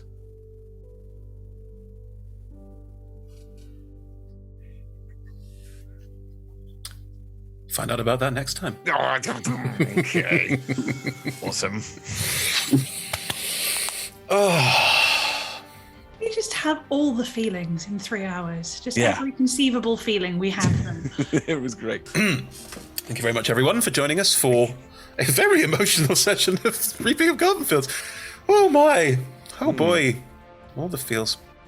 You're all great. You're all fantastic. You're all wonderful people. A marvelous thing to be doing. I don't even have my script up. I was too engrossed. Thank you so much for joining us, everyone. Thank you so much for being part of this today. We really absolutely appreciate every single one of you for being here. Oh, my goodness me. If you enjoyed tonight, we're playing Mondays. We've got, that was episode 4. We've got 2 more. So next week and the week after. And tomorrow is the finale of The Lonely House of Neverwinter, which has a dramatic conclusion to come to. So join us that tomorrow. That's 6 p.m. GMT in both cases. And on Fridays we have a Talk Together, where we do talk shows and talk to each other about role-playing games and telling stories and what we do with it. Bless you, Emma. Also, I should say, from next week, because House of Neverwinter is ending tomorrow, from next Tuesday, we'll start to have our Christmas one-shots! Completely different tone! Oh, the first one's Panto! I mean... Yeah, so on the 14th... On the 14th, we will have our Panto one-shot that's run by Sean Smith, and then in the weeks after that, we'll tell you more about all of our Christmas one-shots as we go. But yes, we've got lots of nice Christmas content coming up for you. Anyway, enough on that. All of our shows are streamed at twitch.tv/rolltogetherrpg. You can find all of our content archived at youtube.com/rolltogetherrpg, and everything's available as a podcast as well. So however you fancy engaging with the content, it's all there. You'll find it. Please join us wherever you can.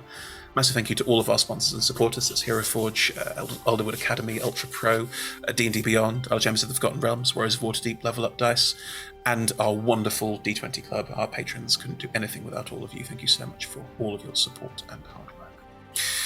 Anyway, join us on the socials. Roll Together RPG everywhere. Join me in wishing Emma gets better soon. Yes. Second and third and fourth and fifth, I think. And we'll see you all next time. Bye, everybody. Bye-bye.